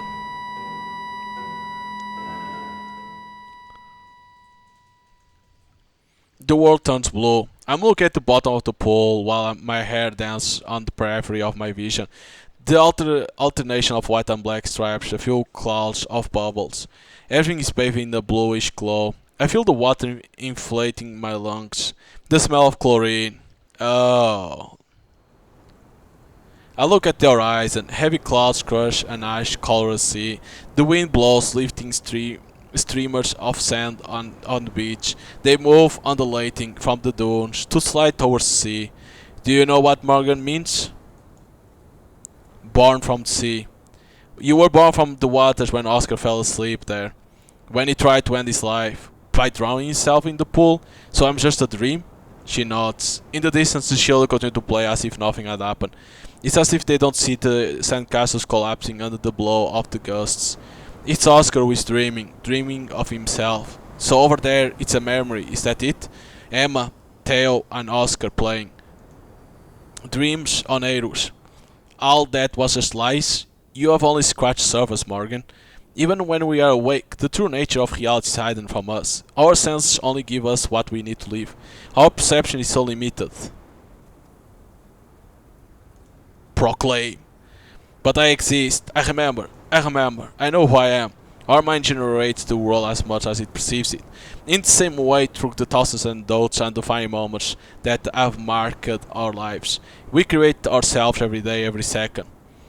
You are not flesh and blood, but you are real. You exist. She looks at the children.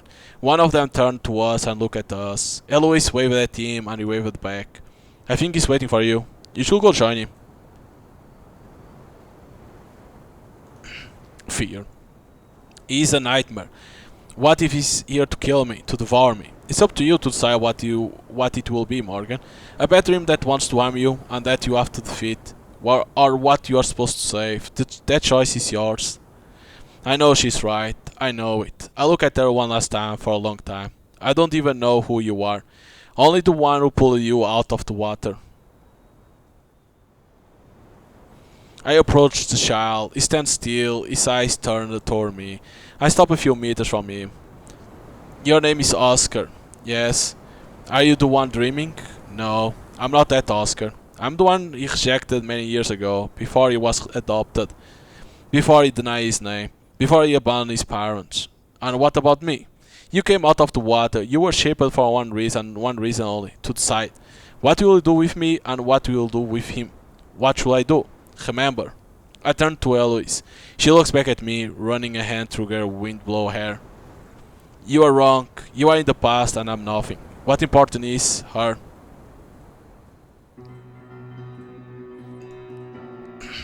He's a coward. He must be punished. You told me who you were. You are the child who was abandoned. But that was only the beginning. All these lives, you continue to grow inside him like a tumor. They love you. And one day they abandon you. Oscar tried to bury you deep inside himself, but all this time you were there, lurking in his soul, coloring everything he did, and everything he left. He's the worst of them all. Because he abandoned you too. He doesn't remember his mom and dad anymore. He chased away all those memories as if they were bad. He threw us in the trash, as if we were nothing but refuse. It was to heal. He had no choice. Yes, he had. He locked us in a prison far from the sun and threw away the key. He is the one who is most to blame. So you want me to condemn him? You must pay for what he did. But he is you. You are one and the same person. Comfort, of course. I understand how you feel, really. What you think is that he denied the child he was and his whole life before. He did it because he thought that by doing so, he could accept his new life. You felt rejected. Do you know what it's like to be buried alive, to be sacrificed without further ado? He chose to separate himself from one part of himself so that another could survive. I don't think he did it out of a light heart. I think he was forced to do it. The result is the same. Maybe he made a mistake. He should have embraced. He should have made peace with you. Made you understand that accepting a new life didn't mean destroying everything that was there before. Nothing's permanent. The only certainty in this world is that everything can change. He locked us in a dungeon without light. He treated us like we were nothing. He condemned us, so what does it serve, huh? Can you say it? I don't know what's clemency, but probably it's best. You're right, he was wrong. But you are going to forgive him. Why, huh? Why would I do that? Because you have no choice. You are one and the same person. If you hurt him, you hurt yourself too. And it's the same for him. I don't want to. And I forgive you. Like I forgive him. I don't know what I am. Maybe I'm a part of him. If that's the case, I apologize for what I did. I'm sorry for what I put you through. I'm sorry for hurting you. Will you forgive me? Tears start to stream down his face. He still seems to fight, but I see his rage cracking and dissolving. Tell me who you are so I can remember. Don't you remember? Her smell when she hugged you? Her laugh when she watched you hit and get it all over you? Don't you remember? I want to remember. I approach him like a wounded animal, slowly, gently. My arms warp around him. Tell me. I close my eyes as he nestles in my embrace. When I open them, he's gone. Eloise watched me, a smile on her lips. He had to make peace with himself. It was the only way. I couldn't let him get in my way. Is that what you did for me? I nod silently. The ordeal was painful and I'm having a hard time getting over it. So I think I owe you the truth.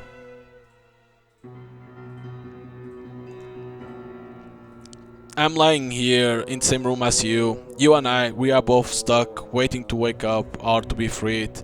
That's the only truth, right? You have a chance to join those who love you, so please take it. Or else go ahead, close your eyes and look what lies behind. It's a choice you have to make. but you have a chance to get there.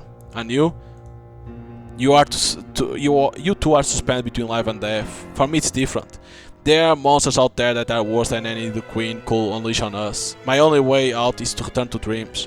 I know what's your ticket in, right? No, the Queen won't allow it. The only solution will be for her to be deposed. We will need many dreamers, enough to be able to challenge her at home in dreams. When there are enough of us, then we will have a chance. And if we win, we can open Dream's gates again. We can finally put an end to the leave. I won't go back until the curse is lifted, and there's still so much to do. So that's why you are trying so hard to convince me. I don't want to force you. I want you to give a choice. You are free to choose completely.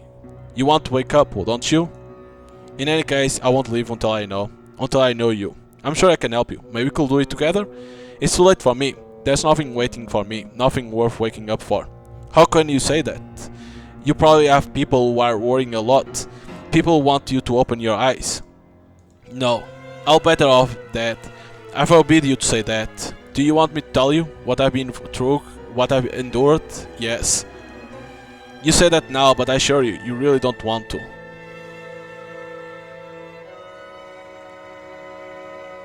We are in the boat, you and I. If there's someone who can understand you, it's me, right? Please, hello. You are not alone anymore.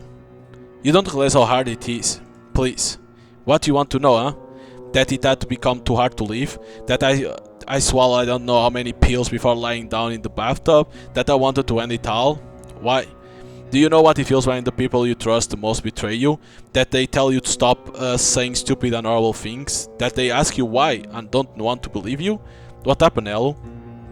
He told me we were going to play a game. My parents had dropped me off at his place one afternoon. He was my uncle. I loved him a lot. He was very nice to me. We saw each other quite regularly. I will never have believed it. I will never have thought that he raped you. It started with touching. I was little. I didn't know what it meant. It was just a game and I wasn't supposed to talk about it. It was our little secret. And it lasted for years. Didn't anyone notice anything? My parents could see that something was wrong. To help my parents, my uncle came to pick me up from school. He was self-employed and didn't live far from us. So every night I did everything I could to stay in school. I didn't want to leave. People said was that my parents worked a lot, that I wanted to see them more, that I was throwing tantrums. But the idea of going to his place again, it terrified me. I couldn't sleep at night anymore. Outrage!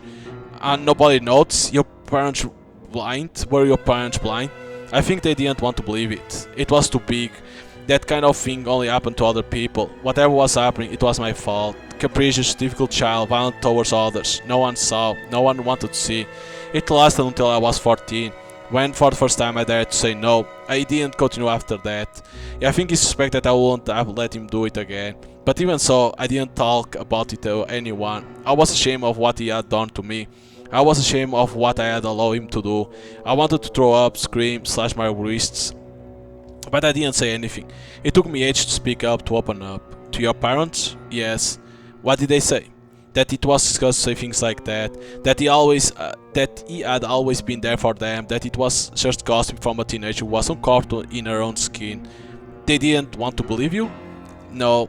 Then he even forced me to apologize for saying things like that. He, in a honey way, said it wasn't a big deal, that he could help me if I needed to. That he had always wanted only the best for me. I felt like throwing up. My parents, they preferred to look away. They preferred to pretend. I'm sorry. The worst thing was they looked. A mix of pity but at the same time disgust. It's like I disgusted them and I felt hideous. They had betrayed me, but I was guilty one. That's why. I couldn't take it anymore. I couldn't stand it anymore. I preferred to throw it all away. Hello. I couldn't stand being touched anymore. I couldn't stand people's looks anymore. That disdain, that facade of kindness. I didn't want to live anymore. So one day when I was home alone, I ran myself a bath. I went to get my mother's medicine, everything I could get on my hands on. I wanted to fall asleep. I still remember the sweet lethargy, the lapping of the water. I felt myself drifting. I'm sorry you had to go through this, but there's life after this, and if you want it, there's me. It's too hard. The only thing certain is that nothing is permanent, that everything changes. You deprive yourself of experience billions of beautiful things, and I can be there to accompany you. I would like to believe it, really. Okay, I won't insist, but I'm here for you. I know. But that's only half the truth. You talk to me as if you were only Eloise, but that's not entirely true. During the exchange, I was exposed to her memories. I relived them, they were indelibly etched in me. How could I dare wake up after that? How could I dare go outside? That's why I stay here safe. That's I helped the nightingale reach new dreamers. Somehow, it's because she drowned that I was born too. I was born of water just like you. But I could no longer cross over completely as others have done before me. It was too painful. Nothing had prepared me to endure this. I saw the age pass one after the other. I saw spring become summer and summer become winter. And outside the years passed one after the other until they became centuries. How did you first go to dreams? A merfolk fell in love with me. He took me with him to his aquatic kingdom. He made me an honorary, a fae with eternal youth. I was happy to do it, and I have lived 1,000 lives, seen splendors such as it would be difficult for you to imagine. But dreams is linked to you, whether you like it or not. We have seen reason replace magic machines to take over wonders, and that brought life. I have seen many fae wither and fade. I have seen places tarnish shrivel when they had previously shone with 1,000 lights. For a long time I believed that things would change, that the threat was only temporary, but for centuries evil has been spreading and growing. I have already told you, I can no longer sit back and do nothing. I have already remained inactive too long. And me, in all this, we are not here to force you, but rather to convince you to help us. We cannot force you to follow us against your will. You must believe in what we do. I have guided you towards this choice. I did everything to bring you to this moment where you'll be able to choose in your soul and conscience between waking up and going to the other side of the mirror, and for that you had to be completely lucid. You did everything so that I could become him again, so that I could get out of this illusion in which I'm trapped. Yes, I think I should thank you then. But I told you, it's you who matters. It's my turn to help you. You can't. I approach her and take her hand. She lets me do it, a little defensive. I don't know what you are, but it doesn't matter to me. I don't even know what I really am either. What matters to me is you. I don't know why I feel this way, but it's there. I can't deny it. It's like I know nothing will be solved if it isn't for you. She looks at me as if she doesn't understand what I'm getting at, but with a mixture of fear and hope, perhaps. Whatever I do, will you come with me? I'll be there to accompany you in whatever you have to live, whatever it is. Waste away in dreams or face your reality. We'll do it together. Her eyes fill with tears. She smiles at me, even thought I can sense how much just considering it scares her. Is this a promise? We will take it step by step. Yes. Her voice is a whisper. I feel like something inside her has been freed, as if she suddenly sees an end to her imprisonment. I'm willing to tie my destiny to yours. How touching. Uh-oh, the Queen. I see them in the darkness, two figures standing on either side of me. The darkness around them is deafening, almost intoxicating. It's time, Morgan Escara. Time to cut the thread. That's not my name. Really? Is that what you think? So you think your name is Oscar Agerman? You are nothing, a mere facet of her fragment mind. Don't listen to her. You are Oscar. She's right, Rossignol. I'm not him, not really. In the dream, identity fades. All that remains is being in its raw state. And that's what you are, Oscar. You, but freed from your shackles. They manifest around you, within the dream, not in you as your reality. You are Oscar, the purest expression of him. She wants to condemn you to darkness. I offer you light. I offer you to wake up. That's what you want, isn't it? Wake up? You belong to the dream, Morgan. Show me and I will show you mercy. All along, you've wanted me to earth. You've hunted me. Do you know why, Morgan? Because you are a construct, shaped by its traitor.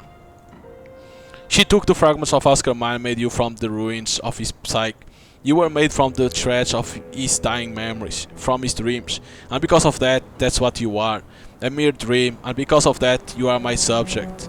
She seeks to trick you, Oscar. She wants to take you to her underground prince kingdom. Eloise has already told me everything. Well, your reign has lasted too long, Mab. Your winter has lasted too long. It is time for spring to return, and with it the blossoming of a new age of wonders. Do you know why reality and dream were split, Morgan? That is why dreams is withering away. From this abject and unnatural choice. Did they tell you it was because I despised men? It is out of respect for them? to offer them an age of reason. When we walk in reality as well as dreams, we walk like gods among you. Gods and creatures who played with your existence. You were toys, puppets, only good enough to amuse the Fae of the spring and summer court. That the wolf devoured you just like the dragon died on the chimera. We immortals, you our sustenance. The age of wonders? Make no mistake, it is no enslavement that he wished to condemn you once again. About being more in control of your own destiny. What he offers you is an invasion. All he wishes to conquer reality. That is false. You claim not to want to relieve men of their minds so that they can breathe theirs into them. You convince no one. We are two sides of the same coin, Oscar. We cannot live without each other. Otherwise you are condemned as we are. You now control your world, yes, but you are making it run to its ruin. Your mind has become a cog that crushes everything in its path. There is no longer any balance. Your ego devours everything. You only have to look around. You are corrupting your world. Because there is nothing to restrain your appetite. And that's what you do to your kingdom, Queen. I rule over dreams. And you hop from dreamer to dreamer. You feed on them like a common tick. Because I was forced into exile. You are just an intruder here, a parasite. But you are not my target, Morgan Escara. He's the one I'm looking for. He's the one I want to punish. He's a traitor, dissident, a conspirator. And I will have his head. You thought you were safe here, didn't you? You are safe nowhere, Nightingale. Even if I disappear, the others will take my place. Others will rise up against you and your crown will fall from your head. It is only a matter of time. I admit defeat, Nightingale. I be satisfied that you have been an opponent worthy of my glory.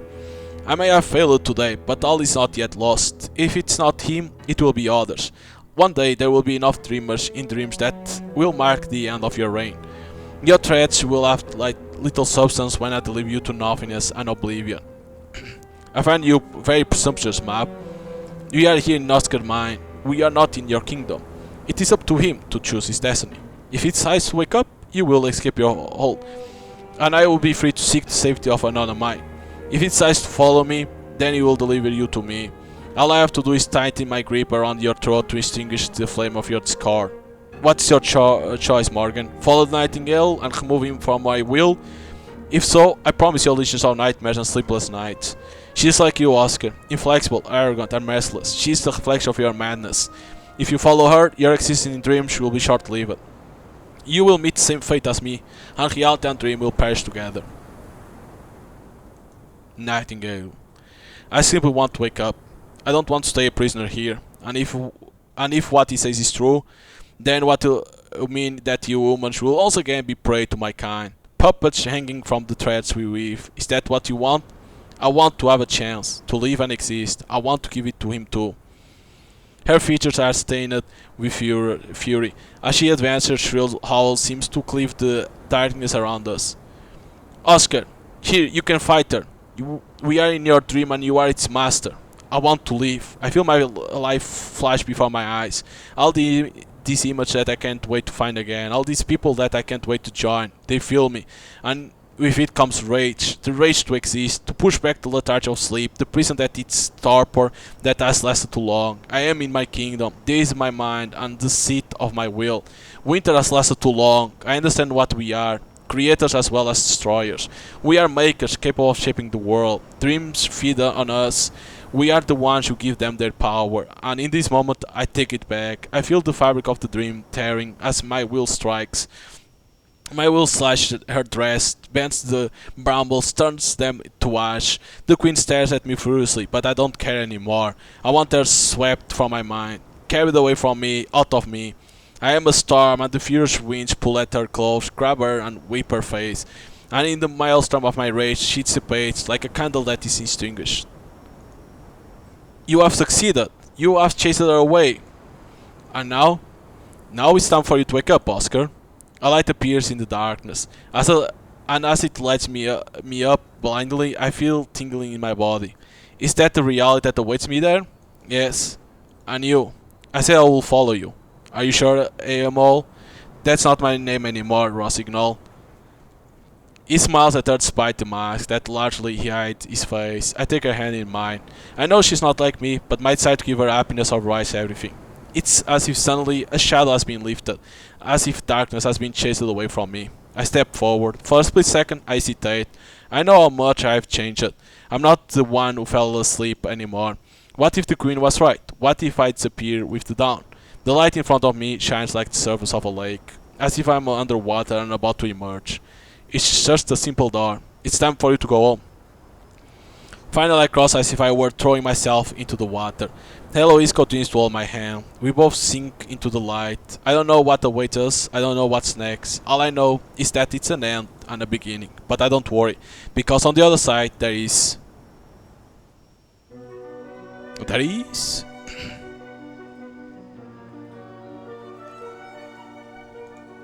I look around as the mist lifts, and suddenly I know where I am. We stood not far from the house. I feel like a fear rising as I recognize these undergrowths, blue belts as far as the eye can see, like an ocean on which the black and white silhouettes of birch trees sail.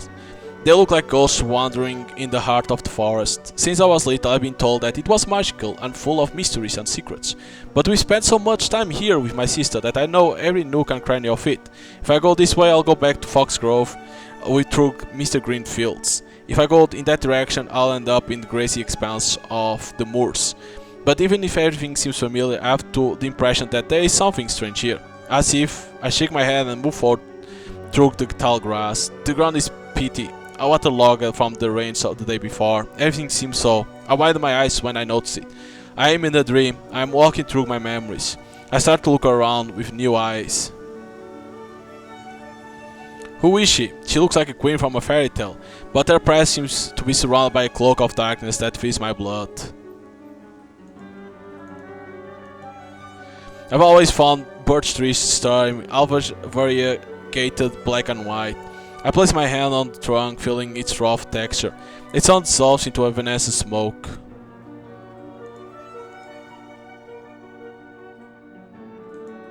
That's nothing.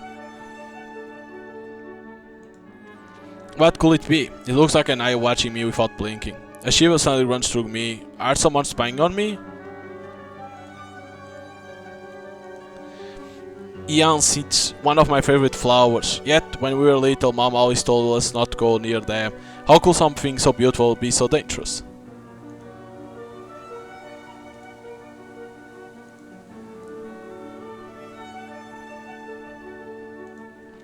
I see the sweat of my sister, Linnea, my twin sister.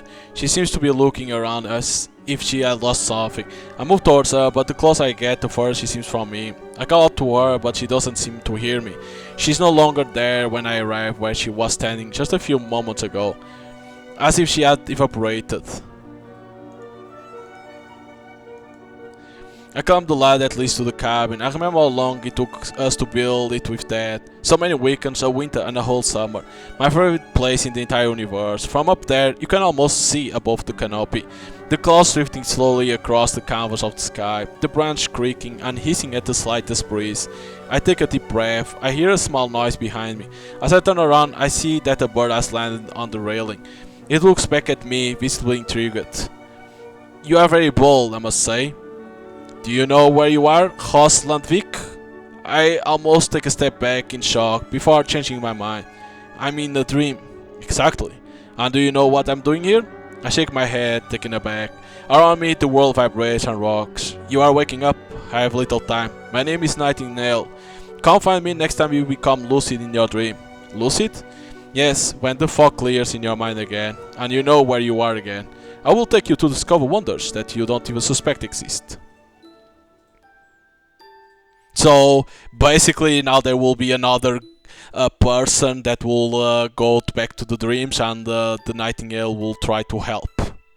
Basically it was going always to exist, because it was that Hosp character. There was the Queen and Nightingale, and it looks like it was about her sister. So, but yeah, like, I thought it was 5 acts that existed, but for now it only appeared 4. But overall it's like pretty cool. It's like you think you are real, right? But then you see that no, you are Oscar, the brother of Theo, basically. And then Eloise is a fae that got possessed the body of Eloise, the real Eloise, because the real name of that is Emeo. It's hard to pronounce because the name is weird. And then what we do is like we help her to come back to and to like be together with her to see the reality instead of only dreams. That's why this part over here is like a mask, because we think that we are Morgan, but in reality we aren't Morgan. We are Oscar, the brother of Theo. So yeah. So of course some of them are locked because you need to do different paths to see probably. Or I missed something by clicking. Could have been that. But overall, like it's a good story that the game has. Of course, you need to pay attention to every detail, and you can't skip like because if not, you're not gonna understand the story. But the character designs and stuff like that is well done. Like Emma, you don't see a lot. Then, like after that second act, something like that, she never appears, probably because in the beginning I didn't choose to go to sleep on her house, probably because that it changed. But you don't see Emma anymore. I don't even know if Gaspard survived or not. I'm gonna be honest, because I chose to go immediately to Theo because of Oscar, and I don't even know if Gaspard survived. Yeah, overall, it's a pretty good visual novel. Tells a story of, you think you are a person, but you are another one. So, if you like visual novels with a good story, you can buy the game on Steam. It's already available. So, yeah, hope you guys enjoy the playthrough of the Dreamwalkers, and see you guys next time.